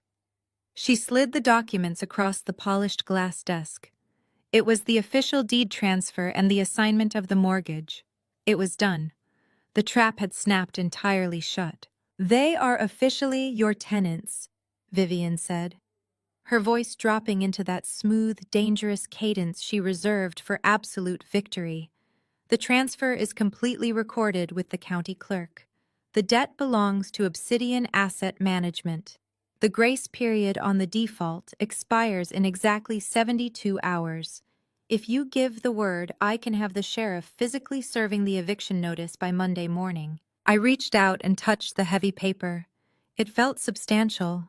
It felt like 35 years of being told I was not good enough, finally being quantified, categorized, and dismissed in a single legal transaction. I thought of Jada posing on the hood of a car, bought with stolen money, telling me to stay mad. I thought of Brenda telling me I was socially unfit to attend a party funded by her own impending bankruptcy. I picked up the deed transfer. I did not fold it. I handled it with the exact care it deserved. "You hold their entire life in your hands now," Vivian said, handing me the paperwork and leaning against the edge of the desk, crossing her arms. She watched me closely, her dark eyes waiting for the final directive. "What's the play?" I opened my black designer clutch. It was sleek structured and entirely unassuming. I slid the crisp watermarked papers inside, placing them right next to the heavy red folder containing the forensic audit of Trent's fraudulent empire. The clutch snapped shut with a sharp, satisfying click that echoed in the quiet office. I looked up at Vivian, letting a cold, genuine smile touch my lips. "I'm going to a wedding." The drive to Oak Ridge took 40 minutes, but inside the soundproof cabin of the chauffeur-driven Maybach, it felt like a perfectly orchestrated calm before a devastating storm. I had spent the afternoon shedding the skin of Maya, the struggling consultant, discarding the modest blazers and sensible flats I wore to family dinners. Tonight required armor. I chose a custom floor-length gown in deep obsidian silk. It featured a plunging structured neckline and a dangerously high slit. It was a dress that did not ask for attention. It commanded absolute compliance. My hair was pulled back into a sleek, severe chignon, and my only jewelry was a pair of flawless diamond studs. Resting on the buttery leather seat beside me was my black clutch. Inside it sat the deed to Calvin and Brenda's house and the forensic federal audit that would send Trent to federal prison. I was carrying the complete destruction of their entire suburban illusion in the palm of my hand. The Oak Ridge Country Club was a fortress of generational wealth tucked away behind towering wrought iron gates and acres of manicured rolling hills. It was the kind of place that did not advertise. You either belonged or you were trespassing. Trent, of course, did not belong. He had undoubtedly rented the grand ballroom at a staggering premium, burning through the last of the stolen equity from my parents' home just to secure a venue that would project a false sense of legitimacy to his restless investors. As the Maybach glided up the sweeping circular driveway, I could see the spectacle unfolding. Trent had spared absolutely no expense. Valets in crisp white jackets were sprinting to park a line of rented Lamborghinis and Maseratis. A string quartet played on the grand veranda, their music drifting down over the perfectly lit fountain. It was a desperate, transparent display of new money trying desperately to buy old respect. My driver bypassed the queue of arriving guests, pulling the massive, sleek vehicle directly up to the red carpet. The head valet rushed forward, his eyes widening slightly at the sight of the Maybach, a vehicle that signaled genuine, unbothered capital. He pulled the heavy door open, and I stepped out into the cool evening air. The obsidian silk of my gown caught the ambient light flowing like liquid shadow around my legs. I did not wait for a greeting. I simply handed the valet a crisp $100 bill and walked past him, my heels clicking sharply against the cobblestone path leading to the grand marble staircase. From the massive sweeping balcony of the main ballroom, I heard the sharp, sudden intake of breath. I did not need to look up to know who it was, but I did anyway. Jada was standing at the edge of the carved stone railing, flanked by Brenda and a cluster of women I vaguely recognized as my mother's country club acquaintances. My sister was wearing an obnoxiously fluffy beaded white gown that looked more appropriate for a debutante ball than a 3-year vow renewal. She had a glass of expensive champagne in one hand, playing the role of the triumphant tech billionaire's wife. The moment she spotted me at the bottom of the stairs, the champagne glass froze halfway to her mouth. The smug, radiant smile vanished from her face, replaced by a look of sheer, unadulterated panic. She leaned over the railing, her eyes darting frantically across the courtyard. She turned and violently tapped the shoulder of the man standing a few feet away. Trent stepped up to the railing wearing a white tuxedo jacket with black lapels, a sartorial choice so tacky it almost made me wince. He looked down, his eyes locking onto mine. For a fraction of a second, I saw the absolute terror of a cornered animal flash across his face. He knew exactly what I knew. He knew about the recording. He knew about the missing $45,000. But his massive, fragile ego quickly overrode his fear. He sneered, pointing a finger directly at me, and snapped a harsh command into a two-way radio clipped to his lapel. He was deploying his rented muscle. I continued my ascent up the wide marble stairs, my gaze fixed firmly on the massive mahogany double doors of the main entrance. I was halfway up when they intercepted me. 3 men in cheap, poorly tailored dark suits stepped out from the shadows of the stone pillars, forming a solid physical barricade across the steps. They were accompanied by the club's event manager, a nervous-looking man holding an illuminated tablet. "Ma'am," the event manager stammered, stepping slightly behind the largest of the security guards. "I need to see your invitation. Your name is not on the VIP registry for the Wilson event." I did not break my stride. I continued walking upward until I was standing less than a foot away from the barricade of cheap suits. I looked the manager dead in the eye, my expression a mask of absolute freezing calm. "I do not need an invitation," I stated, my voice low and completely devoid of emotion. "Step aside." Up on the balcony, I could hear Brenda's shrill voice cutting through the music. "Get her out of here! She is trespassing. Security, remove her immediately." Trent leaned over the railing, his face flushed with desperate, arrogant rage. "You heard her," he shouted down at the guards. "That woman is a hostile party. She is trying to disrupt a private corporate event. Escort her off the premises, or I am calling the police." The lead security guard, a man with a thick neck and a profound lack of judgment, took a step forward. He did not ask me to leave. He did not gesture toward the driveway. He made the fatal, catastrophic mistake of reaching out and clamping his heavy, rough hand tightly around my bare arm. "Listen to me, lady," the guard growled, trying to physically pull me back down the marble step. "The host said you are out, so you are going to turn around, get back in your car, and leave before this gets ugly." I did not struggle. I did not shout. I simply looked down at the hand gripping my arm and then up into the guard's eyes, letting him see the absolute bottomless ruin waiting for him if he did not release me in the next 3 seconds. Before I could verbally dissect his entire existence, a voice cracked through the crisp evening air like a whip. It was not a shout. It was a low, resonant command that carried the unmistakable, terrifying weight of a man who owned everything the light touched. "Get your hands off my VIP guest." The security guard froze. The event manager visibly paled, dropping his tablet onto the marble steps with a sharp clatter. Stepping out from the shadows of the grand portico was Marcus Thorne. He was a billionaire real estate magnate, the majority shareholder of the Oak Ridge Country Club, and one of my most lucrative, demanding crisis management clients. Last year, I had systematically buried a scandalous corporate espionage lawsuit that would have cost him half his empire. To Marcus Thorne, I was not a party planner. I was the architect of his survival. He descended 2 steps, his custom Italian suit catching the light. His piercing gray eyes locked onto the security guard whose hand was still resting on my arm. "I will not repeat myself," Thorne stated, his voice dropping to a lethal whisper. "Release her arm, or I will personally ensure you never work in this state again." The guard snatched his hand back as if my skin had suddenly caught fire. He stumbled backward, nearly knocking over the event manager in his haste to clear the path. Thorne walked down the remaining steps, stopping right beside me. He completely ignored the sputtering event manager and the terrified security guards. Instead, he offered me his arm, his demeanor shifting instantly from predatory rage to polite, aristocratic charm. "Maya," he said, flashing a brilliant, knowing smile. "You look absolutely magnificent. I was beginning to worry you would not accept my invitation to join me for dinner tonight." I smiled back, looping my arm smoothly through his. "I ran into a bit of traffic, Marcus, but I would not have missed it." Up on the balcony, the silence was deafening. I looked up. Jada's mouth was hanging open in unadulterated shock. Brenda was clutching the stone railing, her face entirely drained of color. And Trent looked as though the ground had just opened up beneath him.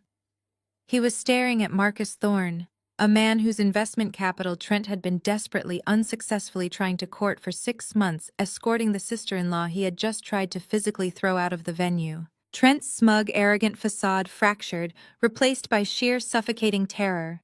Thorne patted my hand gently. "Shall we go inside?" he asked, completely oblivious to the panic radiating from the balcony. "I hear there is a rather amusing little startup party happening in the main ballroom. I thought we could grab a drink and watch the show." I patted my sleek black clutch, feeling the crisp edges of the foreclosure deed and the federal audit resting safely inside. "Lead the way," I replied, my eyes locked on Trent's pale, sweating face. "I hear the finale is going to be spectacular." The heavy mahogany doors to the grand ballroom swung open, pulled back by 2 tuxedo-clad staff members. Marcus guided me through the entrance, and the sheer scale of Trent's financial desperation hit me immediately. The room was dripping in excessive unearned luxury. Massive crystal chandeliers cast a warm glow over tables draped in imported silk. Towering floral centerpieces of white orchids and rare lilies dominated every sightline. A custom ice sculpture of Trent's startup logo sat melting near a raw bar loaded with caviar and oysters. It was a monument to fraud, and the room was packed with the very people paying for it. I recognized local venture capitalists, angel investors, and affluent members of our extended family, mingling with champagne flutes in hand. My entrance with Marcus Thorne did not go unnoticed. Conversations died as we glided across the threshold. The string quartet playing softly in the corner faltered for a fraction of a second before recovering their tempo. Heads turned. Whispers rippled through the crowd. I walked with my spine straight, my obsidian silk gown trailing behind me like a shadow. I was not the disgraced, socially unfit sister sneaking in the back door. I was the apex predator arriving at the feast. On the far side of the room, standing near a raised stage draped in white tulle, Jada finally lost whatever fragile grip she had on her composure. She slammed her champagne flute onto a passing waiter's tray with enough force to shatter the crystal. Her perfect, cultivated smile twisted into a mask of pure, unadulterated fury. She grabbed Calvin by the arm, her manicured nails digging into his suit jacket. "Do something," I heard her hiss, her voice carrying over the quieted crowd. "Calvin, look at her. She is trying to ruin my night. Handle your crazy daughter right now." My father looked absolutely terrified. Calvin Wilson had spent his entire life avoiding conflict and bowing to whoever held the most perceived power. Right now, he was caught between his golden child's rage and my icy arrival. He adjusted his tie and marched toward me, trying to summon a look of paternal authority. Maya Calvin began keeping his voice low as he stepped into my path. "What on earth do you think you are doing? You were explicitly told not to come. You are upsetting your sister, and you are embarrassing Trent in front of his board members. You need to leave immediately before this gets out of hand." I looked at the man who had blindly signed away his own financial future just to appease a con artist. I did not feel anger toward him anymore. I just felt a profound, exhausting pity. "I am perfectly fine exactly where I am, Calvin," I replied, my voice steady and completely devoid of warmth. "I highly suggest you step aside and enjoy the caviar while you still can." Calvin opened his mouth to argue, but Trent materialized right beside him. Trent's face was flushed a deep, mottled red. The veins in his neck were visibly bulging against his tight tuxedo collar. The panic I had seen on the balcony was gone, replaced by a desperate, explosive rage. He stepped so close to me I could smell the expensive scotch on his breath. "You have exactly 10 seconds to get out of my event," Trent snarled, completely ignoring Marcus standing silently at my side. "I do not care what kind of stunt you think you are pulling, Maya. This is my venue. These are my guests. I am not going to let a bitter, jealous little caterer ruin the biggest night of my career." I held his gaze, refusing to blink, refusing to yield a single inch of ground. "Are you going to make me leave Trent?" I asked quietly. Trent turned on his heel and snapped his fingers at the club manager, who had been hovering nervously near the buffet. Call the police. Trent ordered, his voice booming across the suddenly silent ballroom. Every single investor was watching now. I want this woman arrested for trespassing. I want her physically dragged out of my country club in handcuffs. Do it right now. The manager looked at Trent, then looked past him at Marcus Thorne. He swallowed hard, clutching his tablet to his chest. Sir, I cannot do that. What do you mean you cannot do it? Trent roared, losing the last shred of his billionaire visionary persona. I paid for this room. I am the host. Call the police. Actually, Trent, we have a problem. The voice did not come from the manager. It came from the stage. Marcus Thorne had quietly stepped away from my side, walking up the short steps to the raised platform. He stood behind the microphone set up for Trent's upcoming speech. He tapped the mic twice. The sharp, amplified thuds echoed like gunshots through the cavernous ballroom. Every eye in the room snapped toward the stage. Marcus leaned into the microphone, his expression one of polite, aristocratic regret. I hate to interrupt such a beautiful celebration of love and innovation, Marcus announced, his voice carrying flawlessly over the speakers. But since you are shouting at my staff about ownership of the room, I feel compelled to clarify the situation.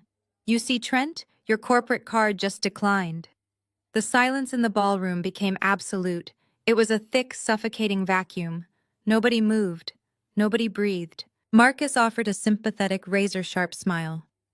The final charge for this evening was processed 10 minutes ago. $80,000 for the venue, the catering, and the open bar.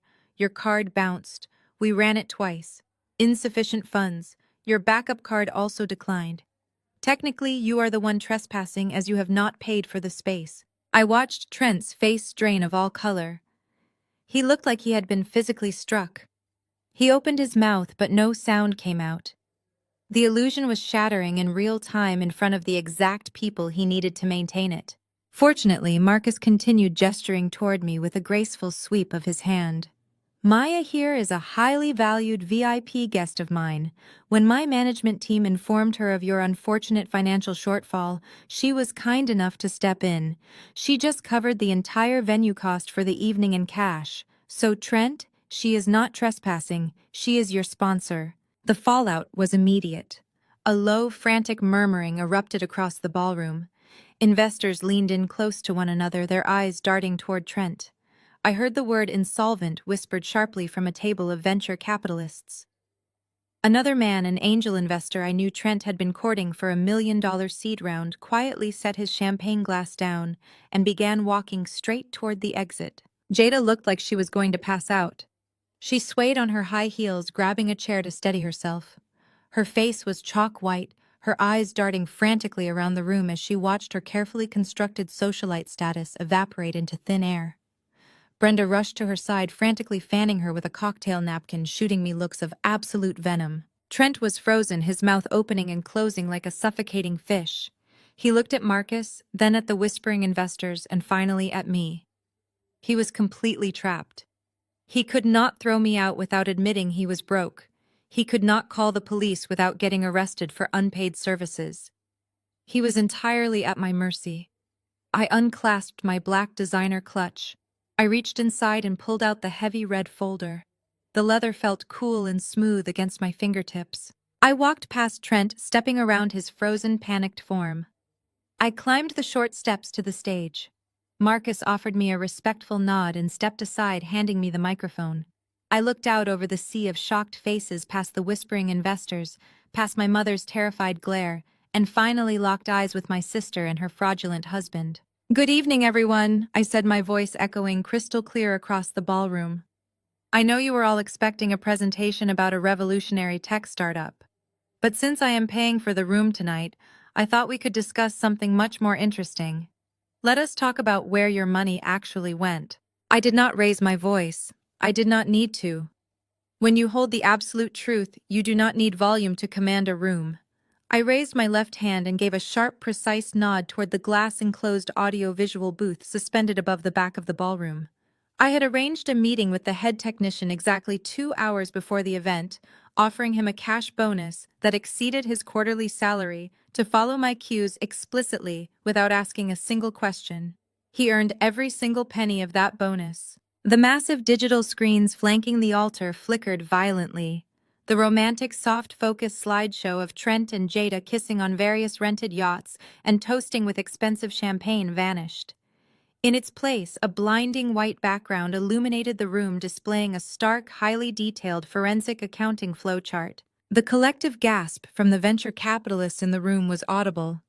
These were men and women who read profit and loss statements for sport. They recognized a federal-level financial audit the second it hit the screen. I paced slowly across the stage, my heels clicking rhythmically against the polished wood. Let us begin tonight with the concept of innovation. I said, my tone mirroring a keynote speaker at a global tech summit. Trent Wilson has spent the last 18 months selling all of you the promise of a scalable proprietary software platform. He told you your seed capital was funding offshore developers' secured server space and aggressive beta testing. I pointed to the massive screen on my left. As you can clearly see from this subpoenaed ledger, Trent does not employ a single developer. He does not own a single line of proprietary code. The company has zero operational overhead because the company does not actually exist. A low, dangerous murmur began to ripple through the tables. Men in tailored suits sat up straighter. I advanced to the next slide. It showed a complex web of wire transfers marked in aggressive red and green arrows. I want you to pay very close attention to the dates, I instructed the crowd. Notice how the substantial deposits from the Series A investors hit Trent's corporate account on a Tuesday morning. Now track the red lines branching outward. Within 48 hours, those exact funds were wired directly back to his early angel investors, falsely classified as early dividend payouts and equity returns. He is not building a tech empire. He is running a textbook low-rent Ponzi scheme. He is simply using your new money to keep his old investors quiet. Trent lunged toward the steps of the stage, his face turning a deep mottled purple with rage. "Turn that off!" he screamed, his voice cracking with absolute panic. "She is lying. This is a targeted smear campaign. Someone cut the power." I did not even look at him. I clicked my remote to the next slide. Let us look at a more personal transaction. I continued smoothly, projecting my voice effortlessly over his shouting.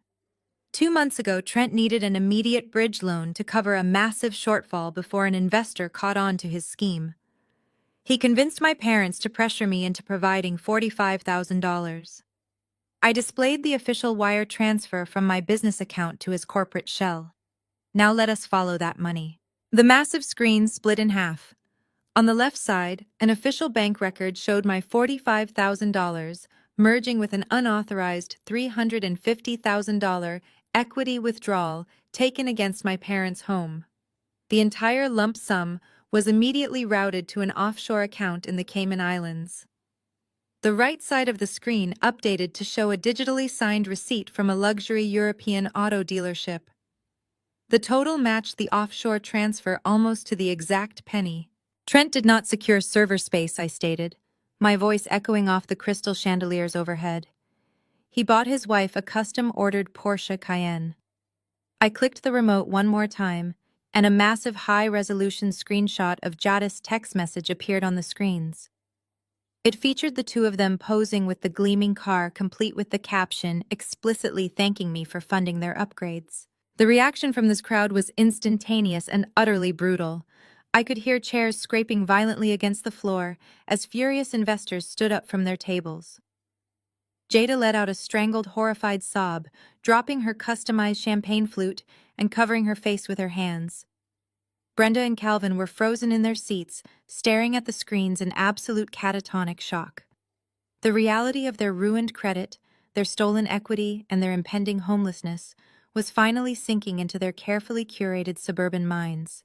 Trent scrambled onto the stage, charging toward the podium like a wounded bull. I simply sidestepped him with practiced ease, pressing a final button on my remote. The audio file began to play. It was the high-definition recording from my office. Trent's own voice boomed through the massive surround sound speakers of the elite country club. "Your parents basically handed me the knife to stab you in the back. They want you taken down a peg. They told me you needed to be humbled." The audio quality was pristine, There was absolutely no denying the voice. It echoed through the grand ballroom, exposing not just his federal financial crimes, but the deeply malicious, calculated nature of his actions. He was laughing on the recording, bragging about how easily he manipulated my parents into targeting their own daughter. I looked out at the audience, the elite members of Trent's extended family. The people who had looked down their noses at me for years were physically recoiling in disgust. An older woman wearing a diamond tennis necklace covered her mouth, staring at Trent as if he were a diseased animal. The investors were not just murmuring anymore. They were in full-blown crisis mode. Dozens of wealthy men and women were pulling out their cell phones, furiously dialing numbers, pacing the edges of the ballroom. I could hear them barking frantic orders to their legal teams. Freeze the accounts. Right now. Call the SEC. Get a hold of my attorney immediately. Do not let him leave the building. The entire room was a chaotic symphony of panic and outrage. Trent, realizing he could not silence the audio through the main console or talk his way out of a recorded confession, lunged violently toward the AV equipment rack situated at the far side of the stage. He was sweating profusely, his expensive tuxedo jacket tearing at the shoulder as he grabbed fistfuls of thick black cables. He began ripping them out of the wall with brute panicked force. Sparks showered onto the polished wooden floor as the connections severed. The massive screens flanking the altar abruptly went black. The audio cut out with a sharp, piercing electronic screech that forced several guests to cover their ears. Trent stood there, his chest heaving, holding the severed cables in his hands like a deranged prize. He looked out at the room, a frantic, desperate smile twisting his lips as he tried to catch his breath. But it was far too late. The silence in the ballroom was heavier and significantly more condemning than the audio had been. Every single person in that room had already seen the unassailable truth. They had seen the bank receipts. They had seen the offshore transfers. They had heard his explicit confession ringing in their ears. Unplugging a projector could not unburn the bridge. He was finished. The deafening silence was shattered by the frantic, heavy thud of footsteps storming the wooden stairs of the stage. Calvin and Brenda were practically climbing over each other to reach me. Their faces were contorted in a synchronized mask of misdirected rage. Even now, staring directly at the irrefutable evidence of Trent's massive financial crimes, their deeply ingrained conditioning held firm. In their eyes, Trent was still the wealthy savior. I was still the difficult, jealous daughter trying to ruin their perfect image. Maya, stop this instantly. Brenda shrieked, her voice shrill and echoing without the need for a microphone. She marched up to me, her finger jabbing aggressively toward my face. You are humiliating this family. You are humiliating your sister. I knew you were bitter about your little catering business struggling, but to come here and fabricate these malicious lies about Trent, it is disgusting. Calvin stepped up right beside her, his chest puffed out in a pathetic display of artificial authority. You are going to apologize to Trent and Jada right now. Calvin demanded, his face flushed. Then you are going to leave. You have caused enough damage tonight. I did not step back. I did not raise my voice. I simply looked at the two people who had spent my entire life making me feel utterly inadequate. I lifted the microphone back to my lips. You called me a failure, Dad, I whispered. The sound echoed through the massive speakers with a bone-chilling clarity. You told everyone I was a disappointment.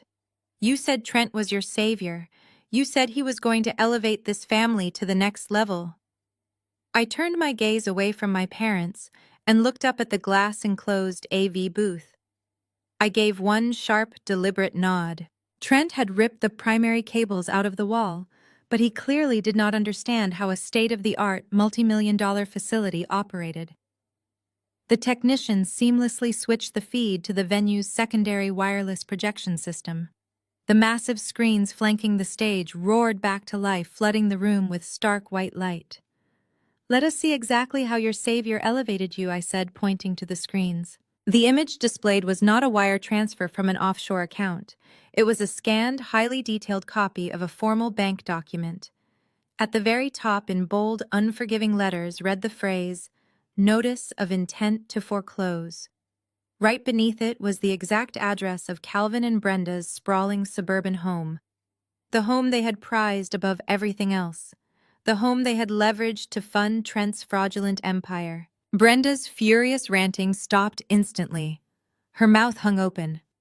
She squinted at the screen, her eyes darting across the legal jargon, desperately trying to comprehend the words. The screen split to show a second document. It was a massive secondary mortgage agreement taken out against their property just 3 weeks prior. At the bottom of the page were Calvin and Brenda's signatures. Except as I zoomed in on the document, the truth became painfully obvious. "Look closely at the signatures, Dad," I instructed, my voice ringing out over the murmuring crowd. "You always cross your T with a sharp angle. This one is looped. Trent did not just lose your initial investment. When the walls started closing in, he forged your signatures on a secondary mortgage to extract the last remaining drops of equity from your property. He stole your home to pay for this venue, this caviar, and Jadis' new car. You have exactly 14 days before the bank seizes the property. You are completely bankrupt." The absolute reality of the situation finally shattered Calvin and Brenda's impenetrable wall of denial. Brenda let out a sound that was half gasp, half sob. Her legs gave out completely. She collapsed backward into one of the white Chiavari chairs arranged on the stage, her hands flying to her chest as she stared at the foreclosure notice. All her country club lunches, all her bragging, all her carefully curated social dominance gone in an instant. She was homeless. Calvin did not collapse. He turned slowly toward Trent. The artificial polite demeanor Calvin had worn his entire life vanished. He was looking at the man who had just stolen his entire existence. Trent backed up, his hands raised defensively, the severed AV cables dropping from his grip. "Calvin, listen to me," Trent stammered, his voice pitching high with panic. "I can explain. It is a bridge loan. I am expecting a massive influx of capital next week. We are going public. You will get it all back tenfold." "You stole my house!" Calvin roared, a primal, devastating sound. Calvin lunged forward. He grabbed Trent by the lapels of his expensive white tuxedo jacket and slammed him backward into the podium. The microphone stand crashed to the floor with an ear-splitting screech of feedback. Calvin pulled his fist back, ready to strike the man who had ruined him. Before Calvin could throw the punch, Marcus Thorne's private security detail materialized on the stage. 2 massive men in dark suits stepped between them, effortlessly peeling Calvin off the terrified, sweating fraudster. They pinned Trent's arms behind his back, ensuring he could not make a run for the exit. The ballroom had descended into total chaos. Wealthy investors were shouting into their phones, demanding immediate legal action. Waiters were backing away from the tables. Jada was standing frozen near the front row, watching her husband being restrained, her perfect vow renewal turning into a spectacular nightmare. And then, cutting through the shouting and the panic, the heavy mahogany double doors at the main entrance of the ballroom swung open with a resounding crash. A team of 6 men and women wearing tactical gear and navy blue windbreakers marched into the room. The bright yellow letters FBI were emblazoned across their backs. This was not a local police dispatch. This was a coordinated federal raid. The lead agent, a tall woman with an icy, authoritative demeanor, walked directly down the center aisle. The furious investors parted immediately, clearing a path for the federal authorities. Trent Wilson, the lead agent, announced, her voice projecting clearly across the room without any need for amplification. "Your bail is officially revoked." Trent struggled against the security guards holding him, his eyes wide with unadulterated terror. "You cannot do this," Trent yelled desperately. "I made bail. I am cooperating. I have a hearing next month." "You violated the explicit terms of your release," the agent stated calmly, stepping onto the stage and pulling a pair of heavy steel handcuffs from her belt. "You were explicitly barred from engaging in any financial solicitation, operating corporate accounts, or spending assets exceeding basic living expenses. You utilized stolen, unauthorized funds to secure this venue and host a fraudulent investor event. You are a flight risk and an active threat to the public." The federal agents took custody of Trent from Marcus Thorne's security detail. They slammed Trent's wrists together behind his back, the sharp click of the handcuffs echoing loudly. Trent was no longer the confident, untouchable tech visionary. He was a sweating, ruined criminal being paraded in front of the very people he had tried to con. No, Jada screamed, her voice tearing through the room. She rushed forward, tripping over the heavy beaded hem of her ridiculously extravagant white gown. She dropped to her knees on the polished wooden floor, reaching out toward Trent as the agents dragged him toward the center aisle. "Trent, do something!" Jada wailed, her flawless makeup running down her face in dark, ugly streaks. "Tell them it is a mistake. Tell them you have the money." Trent did not even look at her. He kept his head down, trying to hide his face from the dozens cell phones that were now actively recording his arrest. The investors he had courted were documenting his spectacular downfall in real time. Jada remained on her knees in the center of the ballroom, screaming and sobbing into her hands. Her designer dress was tangled around her legs, her tiara slipping sideways into her messy hair. Brenda sat paralyzed in her chair on the stage, staring blankly at the foreclosure notice still burning brightly on the massive screens. Calvin stood nearby, his face buried in his hands, completely broken. I stood perfectly still, watching the federal agents drag Trent out of the grand mahogany doors. The flashing red and blue lights of the federal vehicles waiting in the circular driveway illuminated the night sky. I did not feel angry anymore. I did not feel bitter. I felt an absolute, profound sense of peace. I turned and looked at Marcus Thorne, who was standing quietly near the edge of the stage, watching the spectacle with a look of mild amusement. "I believe the evening has concluded," Marcus said smoothly, offering me his arm. "Shall we go get a real dinner?" I smiled, slipping my hand through his arm. I would love nothing more. A week had passed since the federal authorities turned Trent's extravagant vow renewal into a sprawling crime scene. The fallout was spectacular, swift, and completely merciless. Trent was currently sitting in a federal holding facility, his request for bail explicitly denied by a judge who did not look kindly on flight risks, who forged secondary mortgages to fund vanity parties. He was looking at a decade in federal prison minimum. The Securities and Exchange Commission had swooped in the very next morning, freezing every single bank account attached to his name, and by extension, Jada's. The custom-ordered Porsche Cayenne did not even make it back to their suburban driveway. It was repossessed straight from the country club valet lot by a recovery agency holding a federal warrant. Jada went from playing the role of a tech billionaire's wife to an insolvent pariah in under 12 hours. Her wealthy friends stopped returning her calls. The country club permanently revoked her membership. The illusion she had sacrificed her entire family to build had evaporated into thin air. I was sitting at the massive quartz island in my downtown penthouse, sipping black coffee and reviewing a risk assessment strategy for a new corporate client when the private intercom buzzed. My residence at the Sterling was a closely guarded secret from my family. For years, they simply assumed my crisis management firm was a glorified, struggling event planning business. I allowed them to believe I lived in a cramped studio apartment because maintaining that specific lie of omission kept them from constantly asking for handouts. In reality, I occupied a multi-million-dollar suite with floor-to-ceiling windows overlooking the city skyline, private elevator access, and a security team trained to keep the world entirely at bay. I pressed the silver intercom button. "Ms. Wilson, the head concierge." David said, his voice laced with professional hesitation.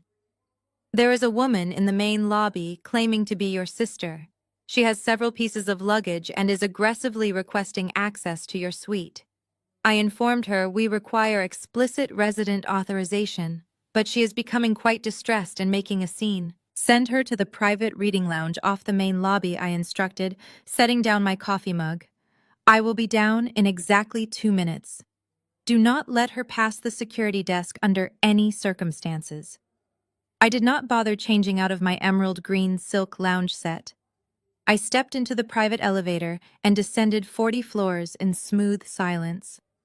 When the polished silver doors parted, I walked across the imported Italian marble of the expansive lobby. Jada was pacing frantically near the concierge desk. The physical transformation was absolutely staggering. The polished, arrogant socialite who had sneered at me from a stone balcony just 7 days ago was entirely gone. Her hair was pulled into a messy, unwashed knot. She was wearing oversized gray sweatpants and a stained designer hoodie that looked like it had been slept in. Surrounding her feet were 3 large, scuffed, rolling suitcases. When she saw me approach, her eyes widened.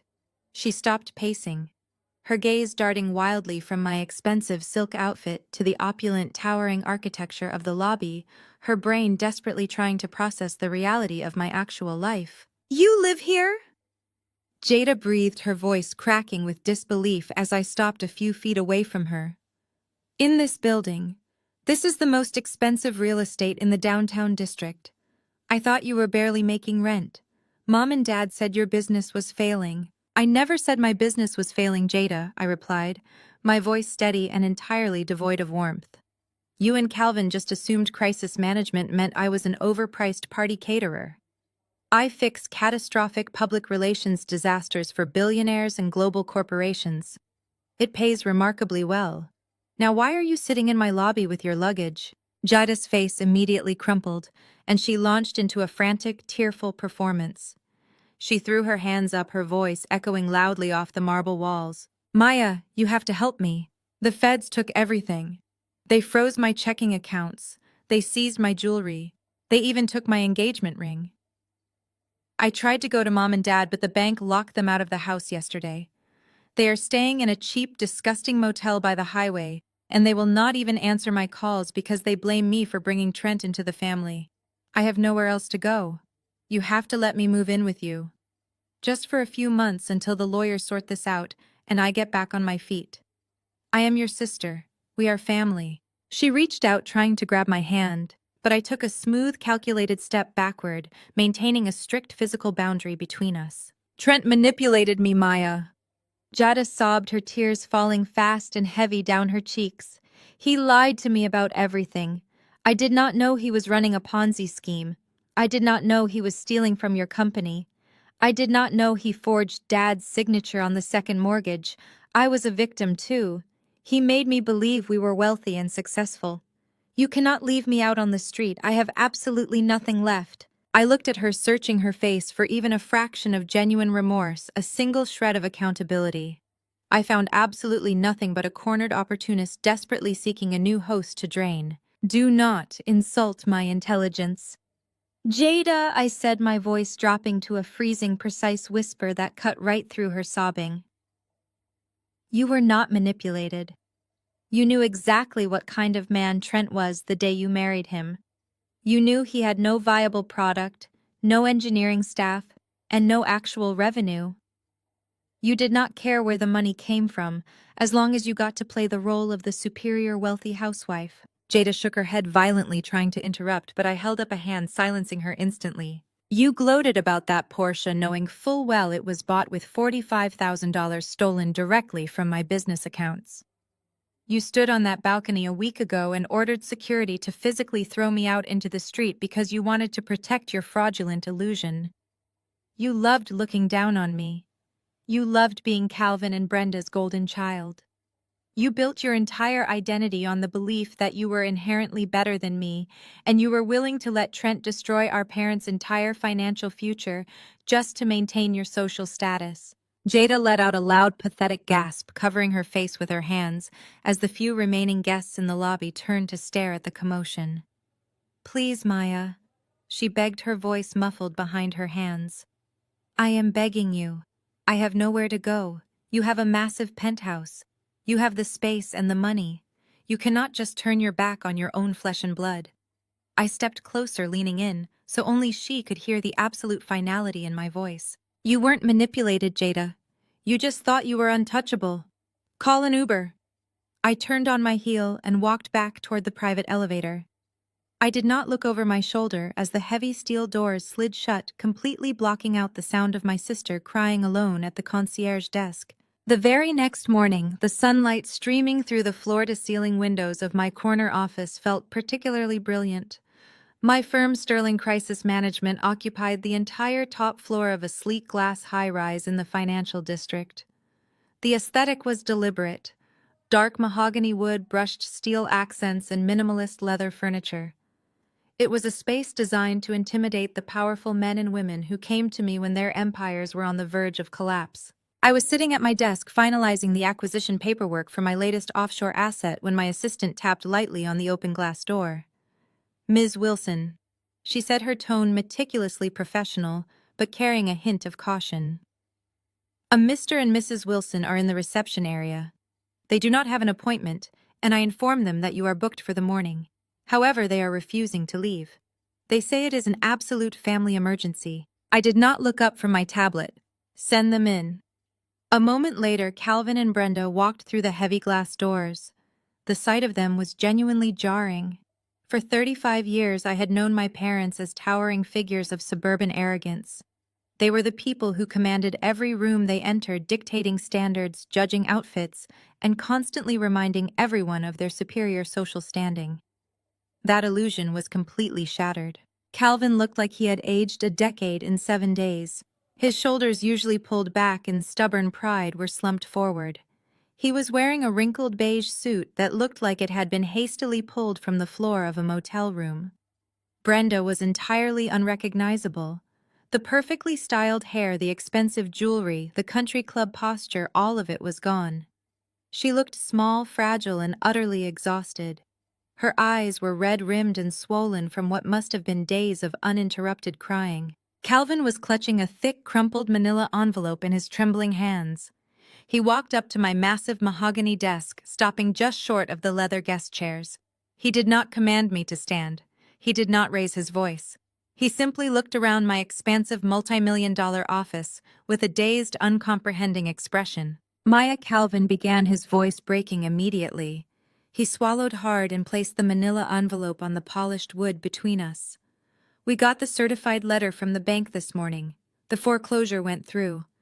But the bank did not just seize the property, they sold the deed at a private commercial auction. I leaned back in my ergonomic leather chair, crossing my legs and resting my hands in my lap. I remained perfectly silent. The buyer listed on the transfer of deed is Vanguard Holdings, LLC. Calvin continued, his hands shaking so violently he had to pull them back and grip the seams of his trousers. We called the county clerk to find out who bought our home. They told us Vanguard Holdings is a subsidiary of Sterling Crisis Management. He looked at me, his eyes pleading desperately, searching for the obedient, desperate for approval, daughter he thought he had raised. Maya, you bought our house. You own our home. I maintained absolute eye contact. I did. It was a highly undervalued asset sold at a distressed premium. It was an excellent corporate investment. Calvin flinched as if I had physically struck him. Please, Maya, he begged, his voice dropping to a pathetic, ragged whisper. That house is our entire life. It is our legacy. I bought that property 30 years ago. I raised my family there. I know we made terrible mistakes with Trent. I know we should have listened to you. But you cannot do this. You have to keep the house in the family. We are your blood. You have all this wealth. You clearly have the resources to save us. Please forgive us. Brenda stepped forward, grabbing the back of the leather guest chair for physical support. The tears began to flow freely down her face, stripping away the last remnants of her pride. Maya, sweetheart, please listen to your father, Brenda sobbed, trying to play the ultimate manipulative mother card. I know I was hard on you. I know I was critical. But you have to understand why I did it. I only ever pushed you because I knew how strong you were. I wanted the best for my girls. I was trying to protect you from a harsh world. Everything I did, every harsh word, it was out of love. You have to believe me. You cannot leave your own mother out on the street. I sat in the heavy silence of my office, letting their pathetic, desperate words hang in the air. For decades, I had craved this exact moment. I had wanted them to see my worth. I had wanted them to apologize. I had wanted them to beg for my forgiveness. But looking at them now weeping and broken in front of my desk, I realized I did not need their apologies. Their validation was entirely worthless to me. They did not love me. They loved the money I possessed. They loved the salvation I could offer. I leaned forward, resting my forearms on the cool, polished mahogany. I opened the top drawer of my desk and retrieved a single crisp, watermarked piece of paper. I placed my index finger on the top edge and slowly, deliberately slid the document across the expansive desk until it stopped directly in front of Calvin. Calvin looked down at the paper. His breath caught in his throat. "What is this?" Brenda whispered, her voice trembling with absolute dread. I looked directly into my mother's eyes. "I am just an unfulfilled single woman without a real career, remember." Brenda gasped, stepping back as if the words had burned her. "You told the entire family I was a disappointment." I continued, my voice ice cold and completely devoid of emotion. "You told your friends I was a struggling caterer who needed to learn independence. You explicitly stated that Trent was your savior and that I was nothing but a jealous liability." "I am simply taking your advice, Brenda. I am focusing entirely on my financial independence." I tapped the piece of paper resting in front of Calvin. "That is a formal 30-day notice to vacate," I stated with terrifying corporate precision. "I am not your daughter today. I am your landlord. Vanguard Holdings, LLC, plans to gut the property, modernize the interior, and flip it for a substantial profit. You have exactly 30 days to remove whatever belongings the federal authorities have not already seized. If you are still on the premises on day 31, my private security team will physically remove you for trespassing." Calvin stared at the eviction notice. A single tear escaped his eye, tracking slowly down his wrinkled cheek. He looked up at me, his mouth opening to argue, to plead, to beg one last time. But he stopped. He looked at my posture. He looked at the unwavering, absolute finality in my eyes. He finally understood that he had no power here. He had no leverage. The daughter he had treated like a scapegoat was entirely untouchable. Calvin picked up the eviction notice with a shaking hand. He turned to Brenda, taking her gently by the arm. "Come on, Brenda," he whispered, his voice completely defeated. "It is over. Let us go." Brenda let out a high, ragged sob. She looked at me one last time, searching for a lifeline that simply did not exist. When she found nothing but cold marble and glass, she turned away. I sat in my chair and watched them walk slowly toward the heavy glass doors of my office. They moved like ghosts, entirely stripped of their arrogance, their entitlement, and their home. The glass doors shut silently behind them. I stood up from my desk and walked over to the floor-to-ceiling windows. I looked out over the sprawling city, watching the morning traffic move like tiny ants far below. I took a deep, steadying breath. I did not feel petty. I did not feel angry. I felt an overwhelming, profound sense of absolute freedom. The heavy, suffocating chain of seeking their approval had been completely severed. The generational curse was broken. Have you ever had to let your family hit rock bottom to protect your own peace? Share your story in the comments below and subscribe if you know that the absolute best revenge is unbothered, massive success.